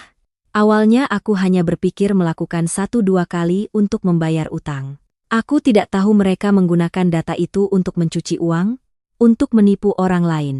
Saat aku tahu, aku sudah tidak bisa keluar lagi." Saya berdiri di belakang Baskara, hati saya terasa berat. Ada marah, ada kasihan, tetapi yang paling banyak adalah rasa tidak berdaya. Kesalahan Adibrata bukan hanya karena dorongan Larasati. Keserakahan, gengsi, dan kelemahan hatinya sendirilah yang membuka pintu pertama bagi Prakoso untuk masuk. Adibrata melanjutkan dengan panik bahwa Prakoso sedang bersiap-siap meninggalkan Jepang untuk kembali ke Indonesia. Ia tahu polisi siber di sana sudah melacak sebagian jaringannya, jadi ia ingin mengumpulkan semua bukti, menghapus jejak, dan mencari cara untuk membungkam orang-orang yang terlibat. Mendengar itu, Larasati yang duduk di sudut ruangan tiba-tiba mengangkat kepala, wajahnya pucat pasi. Bibirnya bergerak-gerak tetapi tidak bisa mengucapkan sepatah kata pun. Sebelum panggilan terputus, Adibrata tiba-tiba menatap lurus ke layar. Suaranya tergesa-gesa, "Mas Baskara, jangan percaya Larasati sepenuhnya. Dia masih menyembunyikan sesuatu yang sangat penting. Ini menyangkut rumah kita." Belum sempat bertanya lebih lanjut, layar bergetar hebat lalu menjadi gelap. Panggilan terputus. Ibu mertua saya terduduk lemas di kursi. Kedua tangannya menutupi wajah dan menangis tersedu-sedu. Baskara berdiri terpaku selama beberapa detik lalu tiba-tiba memukul dinding dengan keras. Darah merembes dari buku-buku jarinya, tetapi ia seolah tidak merasakan sakit. Saya segera menarik tangannya. Suara saya tercekat. "Mas, tenang. Adibrata masih hidup, kita masih bisa menyelamatkannya. Kalau Mas tumbang sekarang, Ibu mau bergantung pada siapa?" Ia menatap saya, matanya yang merah padam akhirnya melunak. Akhirnya ia menurunkan tangannya. Pak Tono segera meminta untuk memeriksa kembali ponsel kedua Larasati. Awalnya ia membantah, mengatakan sudah mengakui semuanya. Tetapi ketika Pak Tono menyinggung kalimat yang baru saja diucapkan Adibrata, Larasati tiba-tiba terdiam. Ibu Maya menyambungkan ponsel itu ke perangkat khusus untuk memulihkan data yang telah dihapus. Hanya beberapa menit kemudian, sebuah folder tersembunyi muncul. Di dalamnya ada puluhan foto dokumen tanah dan bangunan milik keluarga suami saya, foto KTP ibu mertua, contoh tanda tangannya, beserta draft surat kuasa palsu yang informasinya sudah hampir terisi lengkap. Saya memegang hasil cetakannya. Merasa seluruh tubuh saya dingin. Di dalamnya tertulis ibu mertua saya memberikan kuasa kepada Larasati untuk mewakilinya mengurus sebagian aset keluarga dengan alasan kesehatan yang menurun dan tidak bisa bepergian. Tanda tangan di bawahnya sangat mirip dengan tanda tangan Ibu Ratna. Ibu mertua saya melihat kertas itu lalu pingsan di kursi. Ia gemetar, tidak bisa berbicara dengan jelas. Dia tidak hanya mencelakai Adibrata, dia juga mau mengambil rumah ini. Larasati menunduk dalam-dalam, tidak menangis lagi. Keheningannya lebih menakutkan daripada semua penyangkalan. Dan saat itu saya mengerti bahwa di balik pintu yang terkunci setiap malam, yang dipersiapkan bukan hanya sebuah penipuan, melainkan rencana untuk menguras habis uang, kehormatan, dan bahkan atap terakhir keluarga saya. Setelah draft surat kuasa palsu itu ditemukan, Ruangan seolah kehabisan udara. Ibu mertua saya terduduk lemas di kursi. Matanya menatap kosong pada tanda tangan palsu atas namanya. Sementara Baskara hampir kehilangan seluruh ketenangannya. Ia mendekat dan mencengkeram kedua bahu Larasati. Suaranya menggeram setiap kata. Jujur saja, dari awal kamu menikah dengan adikku karena uang, kan? Larasati mengangkat kepala menatapnya. Awalnya masih ada air mata di wajahnya. Tetapi hanya beberapa detik kemudian, ekspresi gemetarnya menghilang. Ia perlahan menyeka air mata dengan punggung tangannya. Sudut bibirnya sedikit terangkat. Kalau tidak ada uang, siapa yang bodoh mau menikah dengan pria yang bekerja jauh di negeri orang? Mas pikir aku mencintai Adibrata sampai rela menunggunya di Jepang dan hidup sendirian. Kalimat itu seperti pisau yang menusuk langsung ke jantung ibu mertua saya. Ia langsung menangis di tempat, tetapi bukan tangisan yang berisik. Air mata hanya mengalir di pipinya yang keriput, sementara bibirnya bergetar tak bisa berkata-kata. Wanita itu pernah membela Larasati di depan kerabat, pernah mengatakan menantu bungsunya masih muda jadi jika ada kesalahan bisa diajari pelan-pelan. Ternyata dari awal hingga akhir, kebaikannya hanya menjadi alas kaki bagi orang lain. Baskara mengencangkan cengkeramannya, tetapi saya segera melangkah maju dan menariknya. Saya tahu ia sedang marah besar, tetapi jika ia sampai bertindak berlebihan, Larasati akan langsung mengubah dirinya menjadi korban. Saya berbisik, "Mas, lepaskan, jangan beri dia alasan." Ia menatap saya, dadanya naik turun. Akhirnya ia melepaskan tangannya. Larasati merapikan bahu bajunya, tersenyum sinis seolah baru saja memenangkan sebuah permainan kecil. Pak Tono memintanya untuk menjelaskan hubungannya dengan Prakoso. Kali ini Larasati tidak berbelit-belit lagi. Ia bilang mengenal Prakoso sebelum bertemu Adibrata. Saat itu Prakoso sering pulang ke Indonesia, menghabiskan uang dengan royal, dan bicaranya pandai. Jadi ia mengira Prakoso adalah pengusaha sukses di Jepang. Belakangan, Prakosolah yang mengenalkan Adibrata padanya. Ia bilang Adibrata orangnya baik, keluarganya punya tanah dan rumah, dan akan segera ke Jepang. Jadi sangat mudah untuk dimanfaatkan dokumen, rekening, dan hubungannya di sana.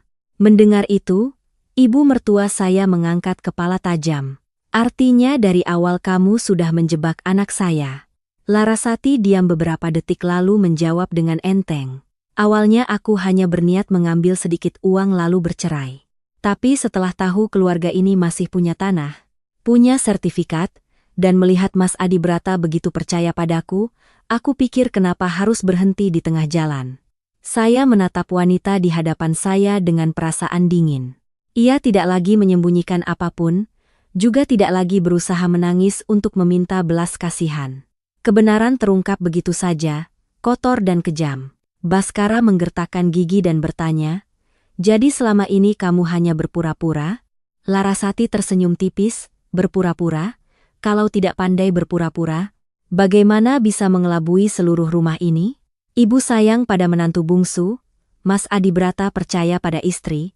Kakak pikir diri sendiri pintar tapi baru curiga setelah semuanya hampir selesai. Saya tidak menjawab.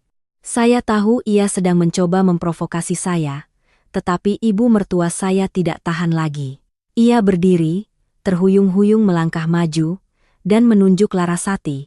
"Kamu boleh miskin, boleh susah, keluarga ini tidak pernah merendahkanmu. Tapi kenapa kamu menggunakan kemiskinan sebagai alasan untuk hidup tidak bermoral?" Larasati membuang muka, tidak menatapnya. Keheningan itu lebih menyakitkan daripada bantahan.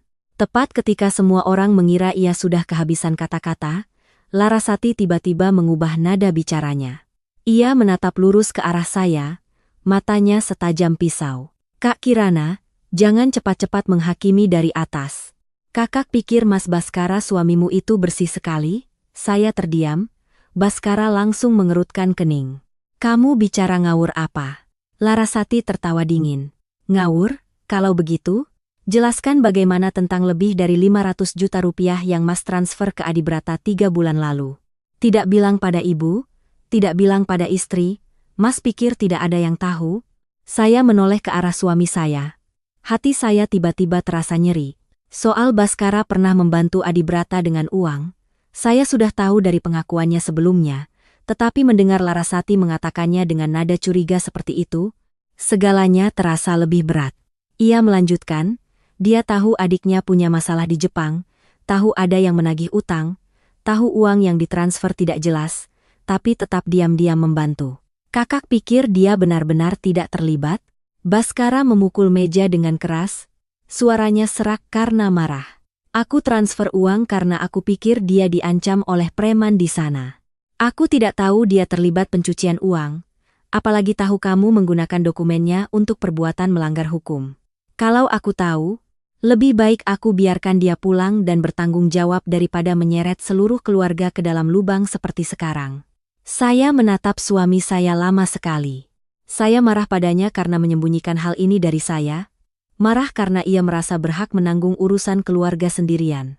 Tetapi saya juga mengerti, kesalahan Baskara adalah kesalahan karena buta menyayangi adiknya, sedangkan kesalahan Larasati adalah kesalahan yang terencana, memiliki tujuan, keduanya tidak bisa disamakan. Saya berkata perlahan, Mas Baskara salah padaku karena menyembunyikan masalah ini, tapi jangan gunakan kesalahannya itu untuk membersihkan konspirasimu. Larasati mengatupkan bibirnya.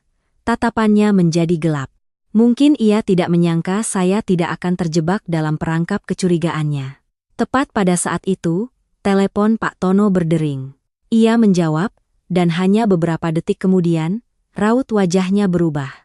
Ia menoleh ke arah kami, suaranya menjadi serius. Prakoso sudah masuk ke Indonesia beberapa jam yang lalu.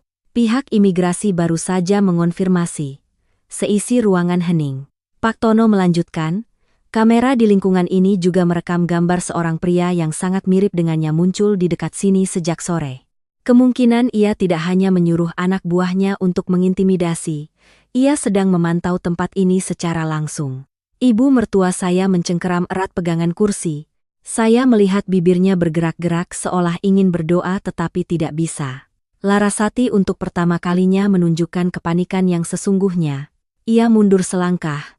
Wajahnya pucat pasi. Tidak mungkin. Dia benar-benar sudah pulang. Baskara menatapnya. Kamu takut apa? Bukankah kamu dan dia satu kubu? Larasati menggelengkan kepala terus-menerus. Suaranya pecah.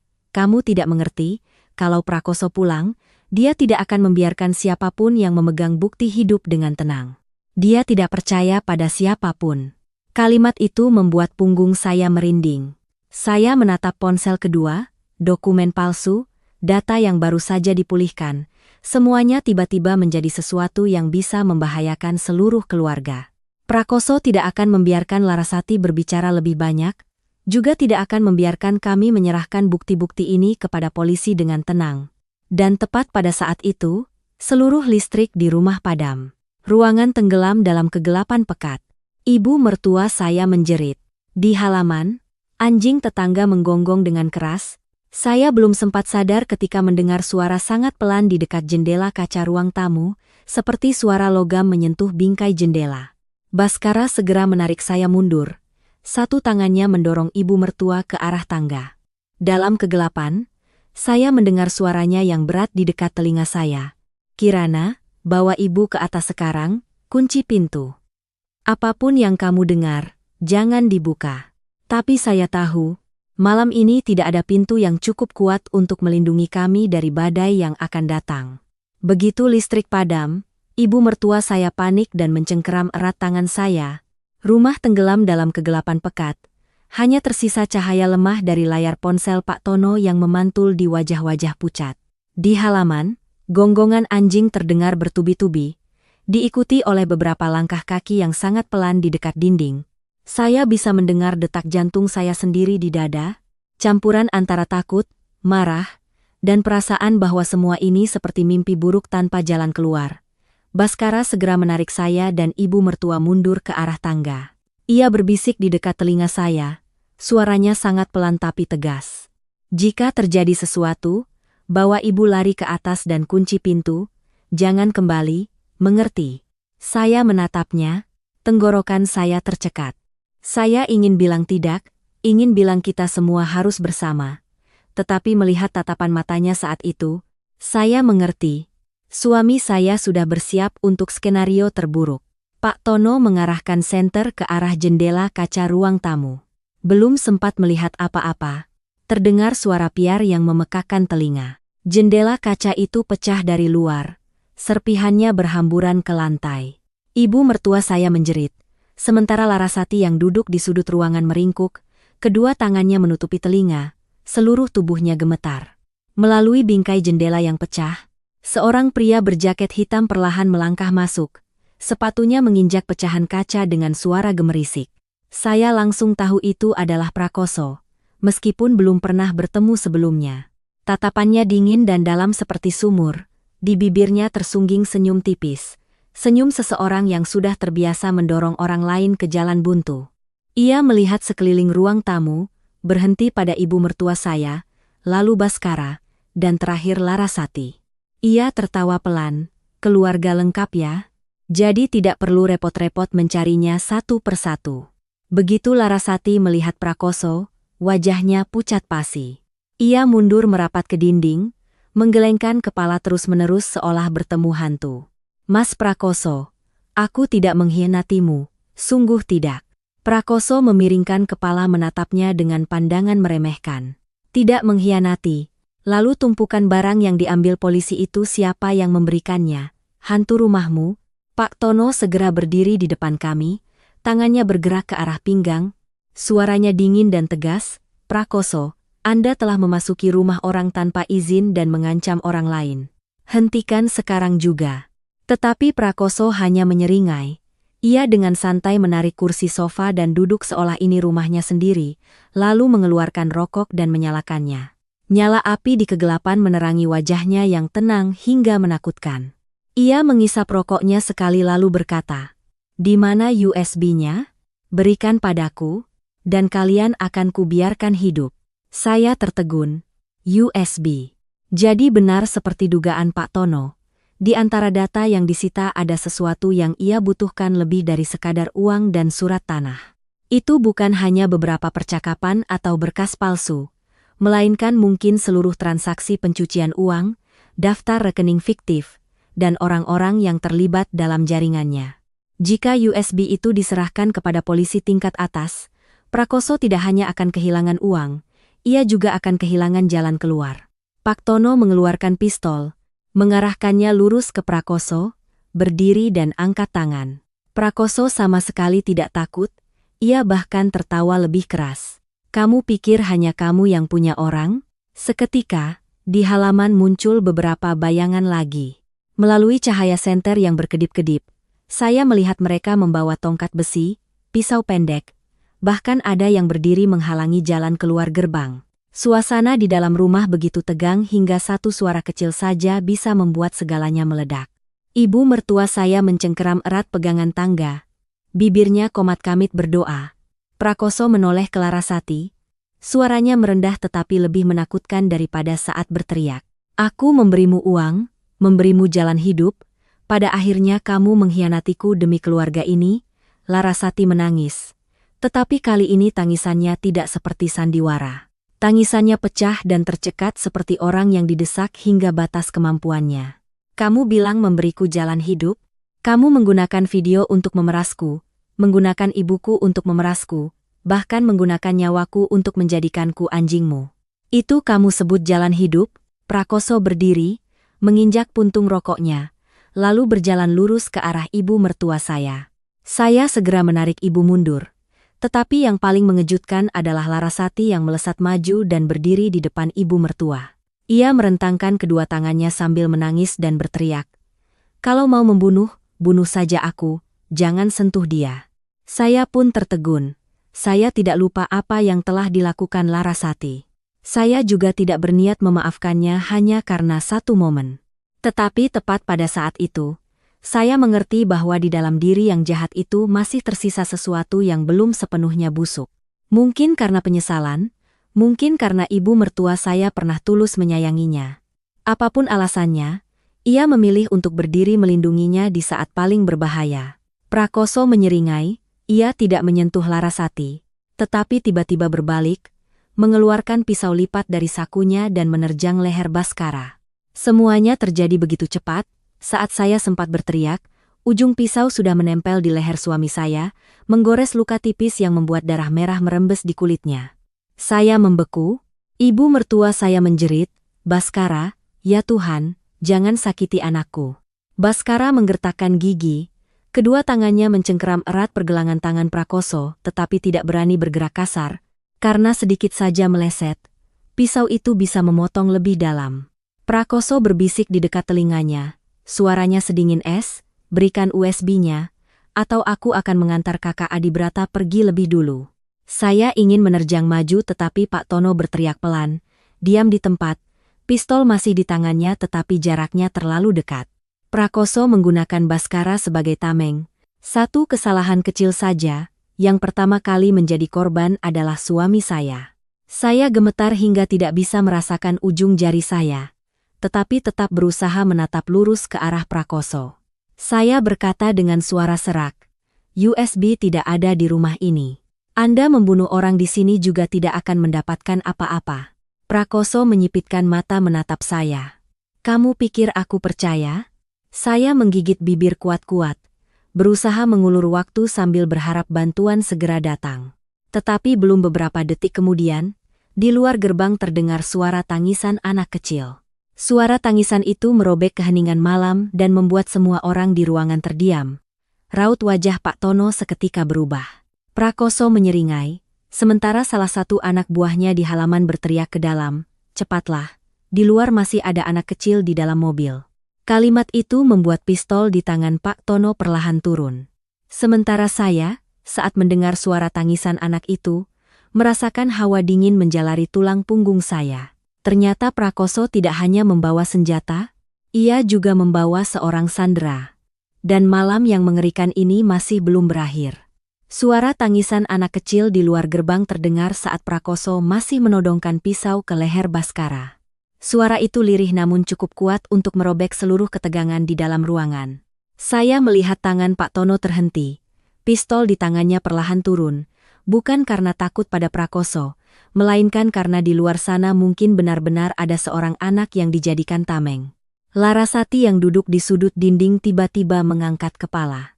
Wajahnya pucat pasi, matanya terbelalak seolah baru saja melihat hal paling mengerikan dalam hidupnya. Ia tergagap. Suaranya pecah. "Tidak mungkin. Kenapa kamu membawa Nara ke sini? Beraninya kamu membawa anak itu ke sini?" Ibu mertua saya tertegun. Tangannya yang memegang pegangan tangga bergetar. Ia menatap Larasati lalu menatap Prakoso. "Nara?" Prakoso tertawa. Tawa yang begitu dingin hingga membuat saya merinding. Ia menekan pisau lebih dekat ke leher Baskara lalu berkata dengan santai, "Anak perempuanku juga pernah menjadi anak perempuannya. Kalau dia masih ingat." Seluruh rumah seolah disiram simber air es. Saya menatap Larasati, pikiran saya kosong selama beberapa detik. Ternyata sebelum menikah dengan Adibrata, Larasati pernah memiliki seorang anak dengan Prakoso. Anak itu disembunyikan, dititipkan pada orang lain untuk dirawat, menjadi tali jerat yang mengikat lehernya selama bertahun-tahun kemudian. Larasati salah, serakah, licik. Tapi sekarang saya mulai mengerti mengapa terkadang ia begitu ketakutan saat mendengar nama Prakoso. Prakoso menatap lurus ke arah saya, suaranya dingin, "Satu USB ditukar dengan nyawa suamimu dan anak kecil di mobil itu. Kalau pintar, kamu tahu harus memilih yang mana." Saya melihat bekas darah di leher Baskara. Hati saya sakit seperti diremas, tetapi saya juga mengerti, jika saya memberikan apa yang ia inginkan, Adibrata di Jepang bisa jadi akan menanggung semua kesalahan tanpa jalan keluar, dan jaringan kejahatannya akan terus merugikan lebih banyak orang. Saya menarik napas dalam-dalam, berusaha menjaga suara setenang mungkin. "Anda mau USB, baiklah. Tapi bawa dulu anak itu masuk ke rumah. Anak kecil tidak bersalah. Orang dewasa mau berhitung bagaimanapun, jangan biarkan dia duduk di mobil sendirian di tengah malam begini." Baskara menatap saya, matanya memerah karena khawatir. Saya tahu ia mengerti saya sedang mencoba mengulur waktu. Pak Tono juga tidak berkata apa-apa, hanya sedikit memiringkan tubuhnya mengamati bayangan orang-orang di halaman. Prakoso menyipitkan mata menatap saya lama, seolah menimbang-nimbang apakah saya sedang bermain trik. Akhirnya ia menggerakkan dagunya, memberi isyarat pada anak buahnya, Sesaat kemudian, seorang anak perempuan berusia sekitar 5 tahun dibawa masuk. Anak itu mengenakan jaket tipis, rambutnya berantakan, wajahnya kotor karena air mata. Kedua tangannya memeluk erat boneka beruang tua yang telinganya sudah usang. Begitu melewati pintu, ia langsung meringkuk ketakutan melihat pecahan kaca, melihat darah di leher Baskara, melihat tatapan garang pria-pria asing. Tangisannya perlahan mereda, hanya menyisakan isakan tertahan. Ibu mertua saya, meskipun sedang membenci Larasati sampai ke tulang, begitu melihat anak itu langsung luluh. Ia gemetar melangkah maju, menarik anak itu ke dalam pelukannya, dan menyeka wajahnya dengan sapu tangan. Suaranya tercekat, "Kasihan sekali kamu, nak. Orang dewasa yang salah biar hukum yang mengurus. Kenapa membawa anak kecil sebagai tameng begini?" Larasati berlutut di depan Nara. Ia mengulurkan tangan ingin menyentuh anak itu tetapi terhenti di tengah jalan seolah takut dirinya sudah tidak pantas lagi. "Nara, ini ibu, nak. Ibu Larasati di sini." Anak itu menatapnya dengan pandangan bingung, lalu merapat ke tubuh saya. Ia tidak mengenali ibu yang telah meninggalkannya begitu lama. Momen itu, Larasati seolah kehabisan tenaga. Ia menundukkan kepala ke lantai, tangisannya meledak. Lalu Larasati tiba-tiba menoleh ke arah Prakoso, berteriak, "Kamu belum cukup merusak hidupku. Kamu memerasku, memaksaku menipu orang lain. Sekarang kamu bahkan membawa anak kita untuk memerasku lagi. Dia anakmu juga, Prakoso. Dia tidak bersalah." Prakoso kehilangan kesabaran. Ia mendorong Baskara ke depan, hendak merebut Nara dari tangan ibu mertua saya. Tetapi tepat pada momen itu, Baskara tiba-tiba berontak. Ia menggunakan sikunya untuk menepis tangan Prakoso yang memegang pisau ke samping, lalu memeluk lehernya erat, menjatuhkan keduanya ke lantai.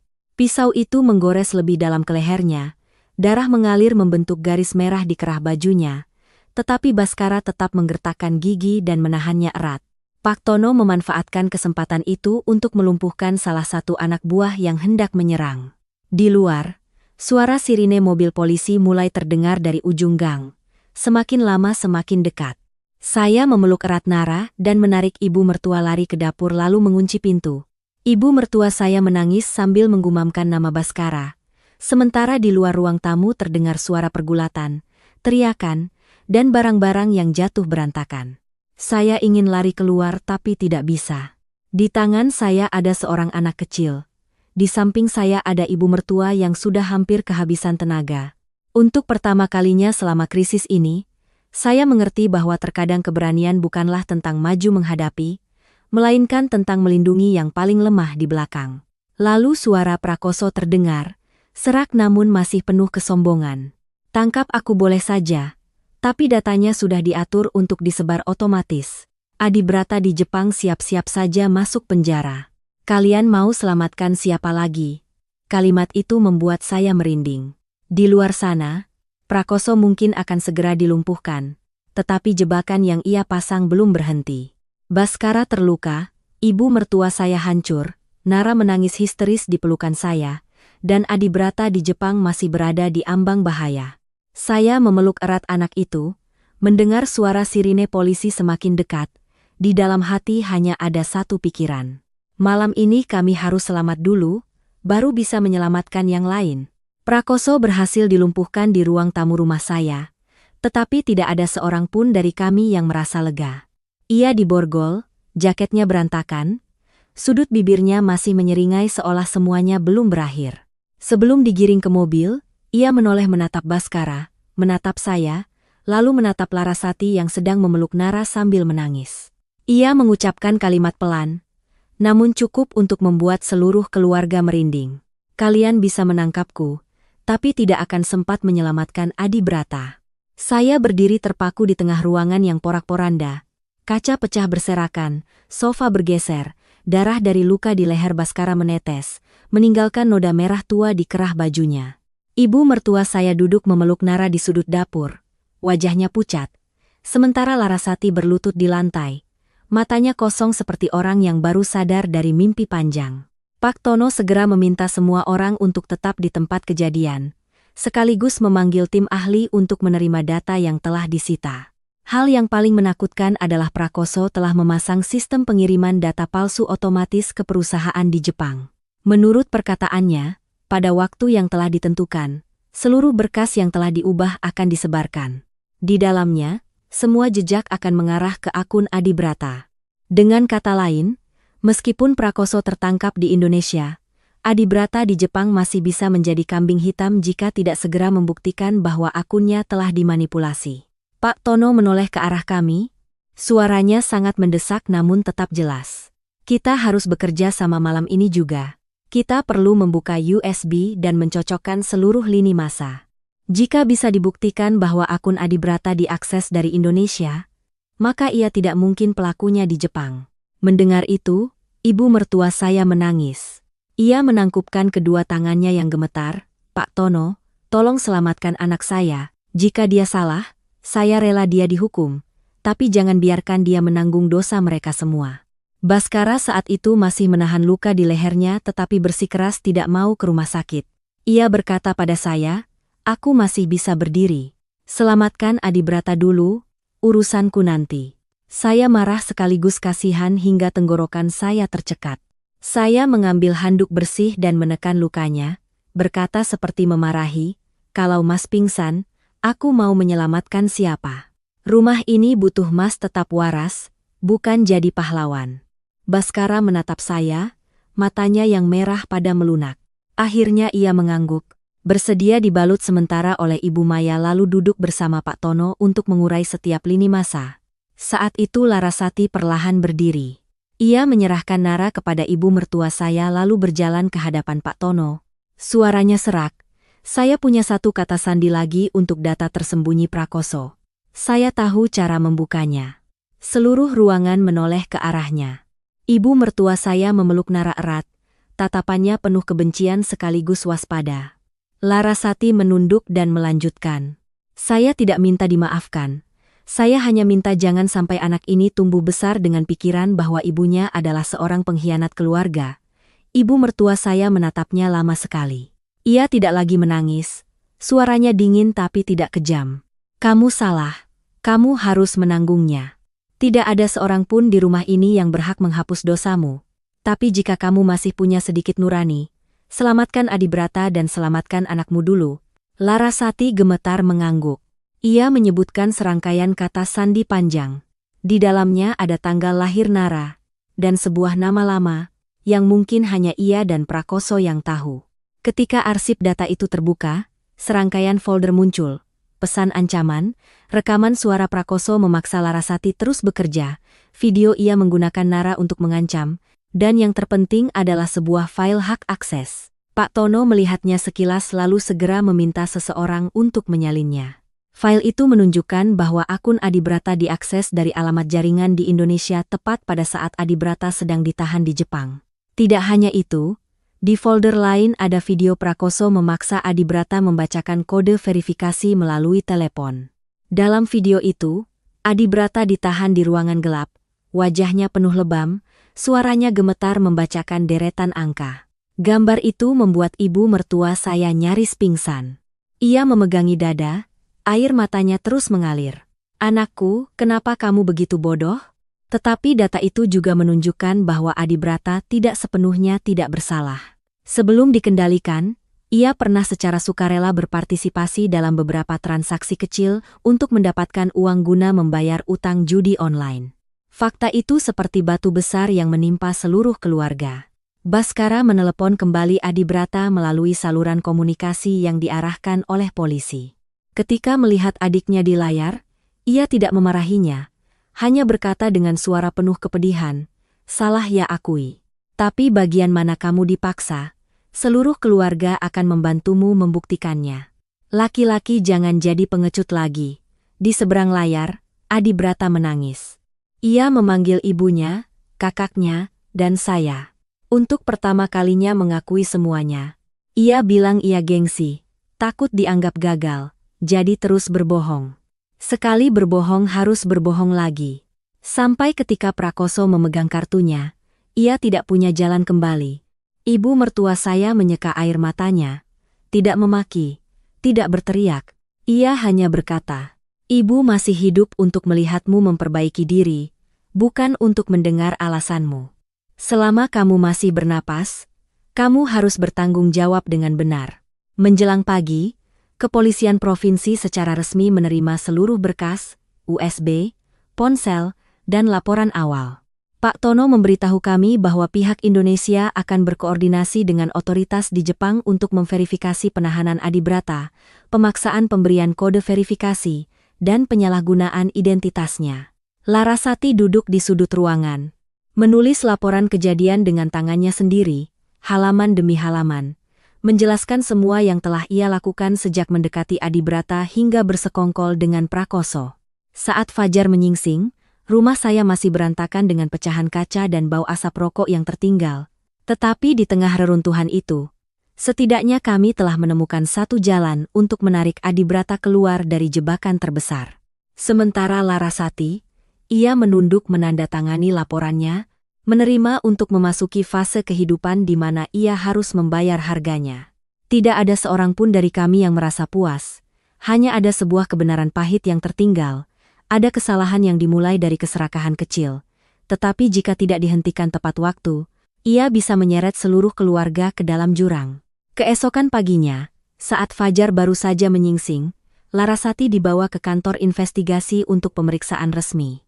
Ia tidak lagi memakai riasan tebal, tidak lagi dengan rambut tertata rapi, dan tidak ada lagi penampilan tajam seperti biasanya. Di hadapan saya saat itu hanyalah seorang wanita kuyu, matanya bengkak dan merah, tangannya memeluk erat Nara seolah takut jika dilepaskan, anak itu akan hilang dari hidupnya selamanya.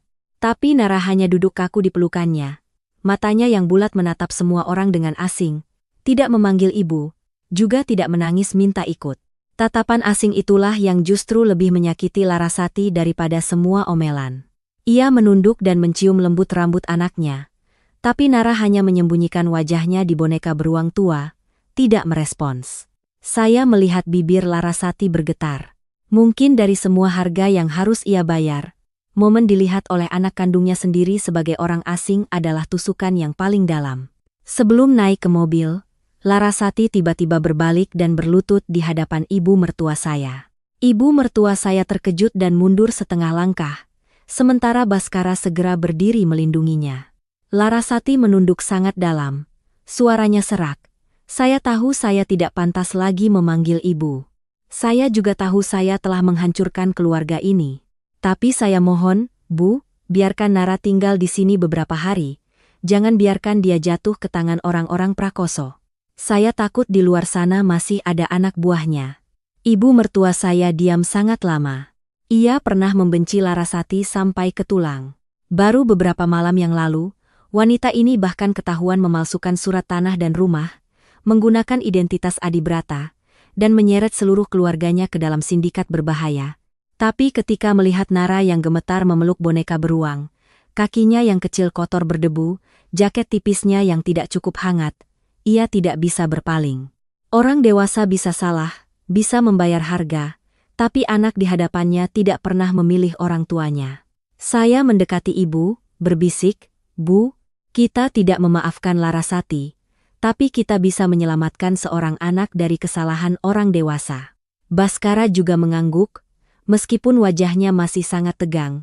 Ia menjelaskan dengan tegas kepada Larasati dan Pak Tono, jika Nara ditinggalkan, semuanya harus dilaporkan kepada polisi dan pihak berwenang.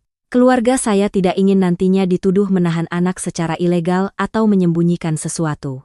Pak Tono setuju, segera mencatat kejadian itu dan memberikan arahan untuk membuat berita acara sementara. Ibu mertua saya menunduk menatap Nara. Lama sekali, baru kemudian ia perlahan berkata, anak ini boleh tinggal. Tapi dengar baik-baik.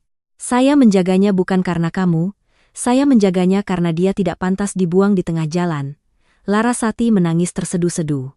Ia bersujud sekali lagi kepada ibu mertua saya, lalu berdiri dan mengikuti polisi ke mobil. Untuk pertama kalinya saya tidak melihatnya membantah, tidak melihatnya berakting, hanya melihat seorang ibu yang tak berdaya melepaskan anaknya sendiri agar sang anak mendapatkan kesempatan untuk aman. Di kantor investigasi, Larasati memberikan informasi penting lainnya, yaitu sebuah apartemen sewaan yang disewa Prakoso dengan nama palsu, tempat ia menyimpan satu set berkas lain yang digunakan untuk mengalihkan aset keluarga saya jika rencana awal berhasil. Dalam set berkas itu tidak hanya ada tanda tangan palsu ibu mertua saya, tetapi juga salinan dokumen Adibrata, surat keterangan kesehatan palsu, bahkan draft laporan kehilangan Adibrata di Jepang. Mereka telah mempersiapkan segalanya untuk menjadikan Larasati istri yang malang, dan keluarga saya menjadi orang-orang bodoh yang diperdaya. Berkat kesaksian itu, polisi berhasil menangkap 2 orang lagi yang ahli dalam pemalsuan dokumen dan membekukan beberapa rekening perantara. Pak Tono menelepon untuk memberitahu kabar itu pada sore hari. Ketika mendengar bahwa jaringan pemalsu dokumen telah dibongkar, ibu mertua saya duduk termenung di depan altar ayah mertua saya untuk waktu yang lama. Ia tidak berkata apa-apa, hanya menyalakan sebatang dupa dan berbisik, "Semoga engkau melindungi anak cucu kita melewati musibah ini." Pada saat yang sama, kabar dari Jepang juga membuat seluruh keluarga sedikit lega. Adibrata ditemukan oleh polisi setempat di sebuah apartemen sewaan di pinggir kota. Ia terluka ringan, mentalnya terguncang, tetapi masih aman. Pihak perlindungan warga negara telah membantunya untuk bekerja sama dengan pihak berwenang, sekaligus mencocokkan bukti-bukti yang dikirim dari Indonesia. Adibrata belum bisa segera pulang, karena masih harus menjelaskan perannya dalam beberapa transaksi awal. Tapi setidaknya ia tidak lagi berada di tangan anak buah Prakoso. Malam itu, Baskara menerima sebuah video dari Adibrata. Dalam video itu, adik ipar saya duduk di depan dinding putih, wajahnya tirus, suaranya serak karena lelah. Adibrata menunduk lama sekali lalu berkata, "Ibu, Mas Baskara, Kak Kirana, aku minta maaf. Seandainya aku tidak serakah, tidak gengsi, tidak menyembunyikan dari keluarga, aku tidak akan menyeret semua orang ke dalam bahaya. Aku tidak berharap dimaafkan segera. Aku hanya minta diberi kesempatan untuk memperbaiki diri." Ibu mertua saya langsung menangis mendengarnya, tapi kali ini ia tidak lagi membela anaknya seperti dulu. Ia menyeka air mata, menatap layar, dan berkata, "Kamu salah, kamu harus menanggungnya. Ibu tidak akan meninggalkanmu, tapi ibu juga tidak akan menanggung dosamu. Kalau mau pulang, hiduplah yang benar dulu." Saya juga menatap lurus ke layar, suara saya lebih tenang dari yang saya duga. "Adibrata, permintaan maaf tidak bisa mengubah akibat. Kalau mau dimaafkan, mulailah hidup dengan baik. Utang pada siapa, merugikan siapa, terlibat sejauh mana, harus kau akui dengan jujur." Adibrata mengangguk, air matanya menetes. Saya tahu kalimat itu mungkin menyakitinya, tetapi itu perlu. Menyayangi seseorang bukan berarti menutupi kesalahannya. Malam tiba, Nara tertidur di sofa rumah kami, diselimuti selimut tebal tua milik ibu mertua. Tidurnya tidak nyenyak. Sesekali ia terkejut dan memeluk erat boneka beruangnya. Ibu mertua saya duduk di sampingnya, dengan lembut menepuk-nepuk punggungnya seolah menidurkan cucu kandungnya. Melihat pemandangan itu, hati saya terasa sesak. Hanya dalam semalam, rumah ini kehilangan ketenangan lamanya, sekaligus terpaksa menyambut satu nyawa mungil ke dalam pelukannya. Ibu mertua saya menarik selimut untuk Nara. "Rumah ini saling berutang banyak sekali, Kirana. Tapi anak kecil tidak boleh kekurangan kehangatan." Saya berdiri di belakangnya, tidak berkata apa-apa lagi, karena saya mengerti, di tengah puing-puing yang disebabkan oleh orang dewasa, terkadang mempertahankan sedikit rasa kemanusiaan juga merupakan cara agar sebuah keluarga tidak sepenuhnya hancur. Beberapa minggu setelah malam penangkapan Prakoso, kasus ini tidak lagi menjadi urusan pribadi keluarga kami. Pihak penyidik memperluas penyelidikan, melacak rekening perantara, kontrak palsu, dan aliran dana yang berbelit-belit melalui banyak nama. Semakin dalam penyelidikan, segalanya semakin jelas.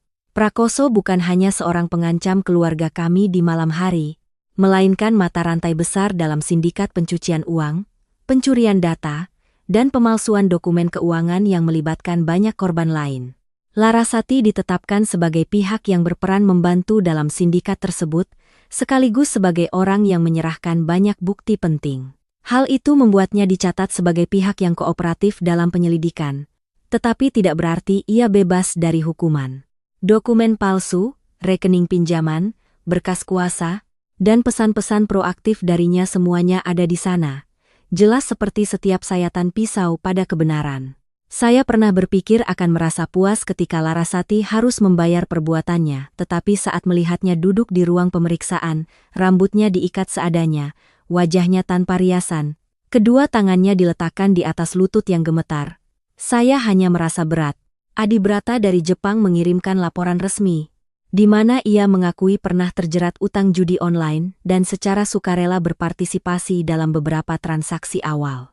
Kemudian, ketika menyadari situasinya serius, ia ingin berhenti tetapi diancam, dipukuli, dan dipaksa oleh Prakoso untuk terus memberikan kode verifikasi. Laporan itu tidak membersihkan nama Adibrata, tetapi setidaknya membantu semua orang melihat bagian kesalahannya dan bagian dosa yang coba ditimpakan orang lain kepadanya. Bhaskara juga harus mengikuti sesi konfrontasi sebagai pihak terkait karena pernah mentransfer lebih dari 500 juta rupiah kepada Adibrata tanpa memberitahu keluarga. Sebelum masuk ruangan, tangannya dingin sekali.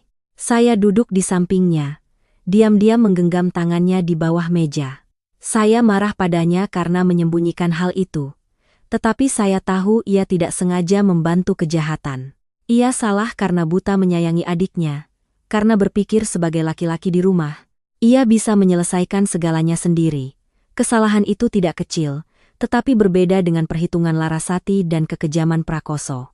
Saat ditanya, Bhaskara memberikan keterangan yang sangat jelas. Ia mengatakan mentransfer uang karena mengira Adibrata diancam oleh kelompok penagih utang di Jepang.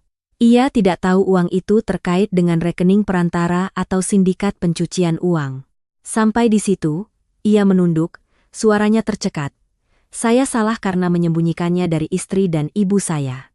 Seandainya saat itu saya memberitahu, mungkin segalanya tidak akan sejauh ini. Mendengar kalimat itu, mata saya terasa perih. Ada pengakuan salah yang tidak bisa menghapus masa lalu, tetapi setidaknya itu memberikan jalan untuk perbaikan. Prakoso dibawa masuk terakhir, ia masih sama angkuhnya seperti malam itu. Meskipun kedua tangannya diborgol, ia melirik kami lalu menatap Larasati dan tersenyum sinis. Kamu pikir dengan mengaku semua, kamu jadi bersih. Kamu sama kotornya denganku. Kalimat itu membuat Larasati gemetar. Tetapi kali ini ia tidak menunduk, juga tidak menangis memohon seperti sebelumnya.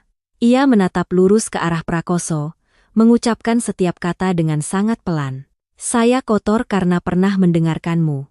Tapi hari ini saya mengaku karena saya tidak ingin anak perempuan saya tumbuh menjadi orang seperti kita. Ruangan menjadi hening, bahkan saya pun tertegun. Saya tidak lupa apa yang telah dilakukan Larasati. Saya juga tidak menganggap satu kalimat cukup untuk menghapus dosa. Tetapi pada momen itu, saya mengerti ia telah benar-benar mencapai titik terendahnya. Dan ketika seseorang mencapai titik terendah, jika masih bisa memikirkan seorang anak, setidaknya sisi kemanusiaannya belum mati sepenuhnya. Prakoso kehilangan ketenangannya, ia memukul meja, mengumpat Larasati sebagai pengkhianat.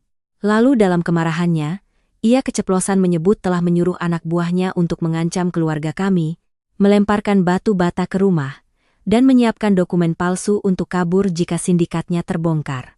Kesombongan itulah yang justru semakin mengunci jalannya untuk menyangkal. Penyidik mencatat setiap kata, sementara Prakoso, saat menyadari kesalahannya, wajahnya menjadi gelap. Setelah sesi konfrontasi, Larasati ditetapkan sebagai tersangka. Ia dipertimbangkan faktor keringanan karena kerjasama penyelidikan, memiliki anak kecil, dan sebagian berada di bawah tekanan, tetapi tetap harus bertanggung jawab atas perbuatannya. Sebelum ditahan, ia hanya meminta untuk bertemu Nara sekali. Ibu mertua saya mendengar itu dan diam lama. Akhirnya tetap setuju membawa Nara, tetapi ia menegaskan kepada Larasati, peluk anakmu dengan baik, jangan bebani dia dengan air mata orang dewasa. Larasati berlutut di depan putrinya. Nara memeluk boneka beruangnya. Tatapannya campur aduk antara asing dan penasaran. Larasati tidak langsung memeluknya seperti yang saya duga. Ia hanya duduk setara dengan mata anaknya, mengulurkan tangan dengan sangat lembut seolah takut jika disentuh sedikit saja, anaknya akan pecah. Nara, ibu minta maaf. Nanti kamu tidak perlu bangga pada ibumu, Cukup hidup lebih baik dari ibumu saja sudah cukup. Nara menatapnya lama sekali, lalu ia memanggil pelan, begitu lirih hingga hampir hilang di udara, Ibu Laras. Hanya dua kata itu yang membuat Larasati menangis. Tetapi ia tidak menahan anaknya lama. Ia mencium lembut kening Nara lalu melepaskan tangannya, memalingkan wajah agar petugas membawanya masuk. Untuk pertama kalinya saya melihatnya tidak berusaha merebut apapun untuk dirinya sendiri. Sore itu, Baskara membawa ibu mertua saya meninggalkan kantor polisi. Ibu berjalan sangat pelan, punggungnya seolah semakin bungkuk setelah semua kejadian ini. Saya menggendong Nara di belakang. Anak itu bersandar di bahu saya dan tertidur karena lelah. Tak ada seorang pun dari kami yang berbicara. Keadilan sedang berjalan, yang salah sedang membayar harga.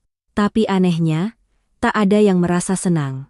Karena setelah semua ini, sebuah keluarga telah terkoyak. Seorang anak harus belajar memanggil ibunya di tengah air mata. Dan mereka yang tersisa juga tidak lagi utuh seperti sedia kala. Beberapa bulan kemudian, kasus Prakoso mulai memasuki babak akhir. Jaringan pencucian uang dan pemalsuan dokumen berhasil dibongkar, banyak rekening perantara dibekukan. Dokumen-dokumen palsu yang terkait dengan keluarga kami juga sepenuhnya dibatalkan. Rumah kami akhirnya tidak lagi didatangi orang asing yang berkeliaran di luar gerbang setiap malam. Namun, meskipun badai telah berlalu, saya merasa segalanya di rumah kami tidak akan pernah bisa kembali seperti dulu. Adibrata diizinkan pulang dari Jepang setelah menyelesaikan tahap penyelidikan awal. Ia tidak sepenuhnya bebas, masih harus bertanggung jawab atas transaksi yang pernah diikutinya pada awalnya. Namun, setidaknya pihak berwenang menetapkan bahwa ia bukan dalang utama jaringan tersebut. Saat Adibrata pulang, ibu mertua saya tidak lagi berlari memeluknya seperti dulu. Ia hanya berdiri di pintu, menatap putra bungsunya yang kurus kering setelah beberapa bulan, matanya cekung, rambutnya dipotong lebih pendek. Adibrata berdiri diam di halaman cukup lama, lalu ia berlutut. Ia tidak menangis bersuara, hanya menunduk dalam-dalam. "Aku minta maaf, Bu." Ibu mertua saya mencengkeram erat kusen pintu. Sesaat kemudian, barulah ia perlahan berkata, "Masuklah. Tapi mulai sekarang, jangan hidup seperti anak kecil lagi." Adibrata menunduk sangat rendah lalu melangkah masuk. Ia menoleh, meminta maaf pada Baskara, dan pada saya. Ia berkata akan bekerja untuk membayar utangnya, menanggung sendiri kesalahannya, tidak akan membiarkan keluarga menanggungnya lagi. Baskara, setelah mendengar adiknya berbicara, tidak lagi memarahinya. Ia hanya meletakkan tangan di bahu Adibrata. Suaranya berat, "Aku tidak butuh janjimu, aku hanya akan melihat perbuatanmu mulai hari ini." Saya memandang kedua kakak beradik itu dan merasa sedikit lebih ringan. Ada retakan yang tidak bisa langsung diperbaiki. Tapi setidaknya mereka masih cukup waras untuk tidak saling menjauh lebih jauh lagi. Nara diizinkan tinggal di rumah kami di bawah pengawasan pihak berwenang dan kerabat sahnya. Awalnya, anak itu sangat takut pada orang asing, sering terbangun menangis di tengah malam. Suatu hari ia memeluk boneka beruangnya, meringkuk di sudut sofa, memanggil ibunya dalam mimpi lalu menangis sesenggukan sendirian. Setiap kali seperti itu, ibu mertua saya diam-diam menggendongnya, menenangkannya seperti menenangkan cucu kandungnya. Ibu merawat Nara dengan sangat tegas namun juga penuh kasih. Setiap pagi ia menyisirkan rambutnya, memaksanya menghabiskan semangkuk bubur sebelum berangkat ke taman kanak-kanak dekat rumah. Suatu kali di pasar, seorang tetangga nyeletuk, "Anak penipu kok dipelihara." Ibu mertua saya yang saat itu membawa kantong sayuran, berhenti dan menatap lurus orang itu lalu menjawab dengan sangat tenang. "Orang dewasa yang salah biar hukum yang urus. Anak kecil yang lapar saya beri makan." Apa yang memalukan? Saya yang berjalan di belakangnya mendengar itu dan merasa terharu. Dulu saya pikir ibu mertua saya hanyalah seorang wanita yang buta menyayangi anaknya. Tapi setelah semua ini saya baru mengerti, ia jauh lebih kuat dari yang saya duga. Ia tidak lemah di hadapan kesalahan, tapi juga tidak kejam pada anak yang tidak berdosa. Suatu sore, saya menerima surat dari rumah tahanan yang dikirim oleh Larasati. Suratnya tidak panjang, juga tidak berisi permohonan maaf, seperti yang saya bayangkan. Ia hanya menulis terima kasih karena keluarga kami masih menyekolahkan Nara, masih membiarkannya makan nasi hangat, dan tidak ada yang memanggilnya anak penjahat. Di akhir surat, Larasati menulis, "Mungkin aku tidak pantas dimaafkan, tapi aku tetap berharap kelak saat dewasa, anakku akan bertemu orang-orang yang lebih baik dariku." Saya membaca surat itu lama sekali tanpa berkata apa-apa. Saya tidak lagi marah seperti dulu, juga tidak merasa puas. Saya hanya merasa hidup ini aneh. Ada orang yang hanya karena sedikit keserakahan, sedikit gengsi, sekali ingin mengambil jalan pintas, akhirnya mendorong diri mereka sendiri ke jurang. Namun, jika mereka benar-benar tahu cara untuk kembali, mungkin kita masih harus menyisakan jalan bagi mereka untuk melangkah maju sebagai manusia. Tidak lama setelah itu, Adibrata dan Larasati menyelesaikan proses perceraian mereka. Tanpa pertengkaran, tanpa perebutan, dan tanpa lagi kata-kata cinta palsu seperti di awal. Hanya mengakhiri dalam diam sebuah pernikahan yang dimulai dengan perhitungan dan diakhiri dengan kebenaran yang menyakitkan. Baskara juga banyak berubah setelah kejadian itu. Ia tidak lagi menyimpan segalanya sendiri dan memutuskan sesukanya. Mulai dari urusan uang hingga pekerjaan adiknya, ia selalu berdiskusi dengan saya dan ibu. Suatu kali ia duduk di teras sambil menyalakan rokok dan berbisik, "Dulu aku pikir sebagai laki-laki, menanggung semuanya sendiri itu baik. Sekarang baru tahu, menyembunyikan masalah terkadang lebih berbahaya daripada kesulitan itu sendiri." Saya tidak berkata apa-apa, hanya duduk di sampingnya.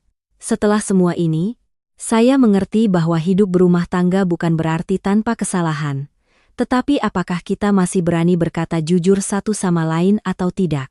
Suatu malam di awal musim dingin, saya melangkah ke halaman dan melihat ibu mertua sedang duduk di teras. Nara bersandar di pangkuannya, tertidur. Adibrata diam-diam meletakkan secangkir teh di samping ibunya lalu berkata pelan, "Aku akan memperbaiki diri, Bu. Tunggu aku ya." Ibu mertua saya tidak menatap putranya. Ia hanya mengelus rambut Nara, lalu menjawab sangat pelan, "Ibu bisa menunggu, tapi kamu harus berjalan sendiri. Tidak ada yang akan menanggungmu selamanya." Saya berdiri di belakang, memandangi ketiga orang itu di bawah cahaya lampu kuning yang redup, dan merasakan hati saya menjadi tenang. Pintu yang terkunci rapat bertahun-tahun itu akhirnya terbuka. Tetapi yang tersembunyi di baliknya bukan hanya dosa atau pengkhianatan. Ada juga keserakahan, kelemahan, ketakutan dianggap remeh, dan luka-luka yang diam-diam dibawa orang selama bertahun-tahun. Setelah semua ini, keluarga kami tidak lagi utuh seperti dulu, tetapi juga tidak sepenuhnya hancur.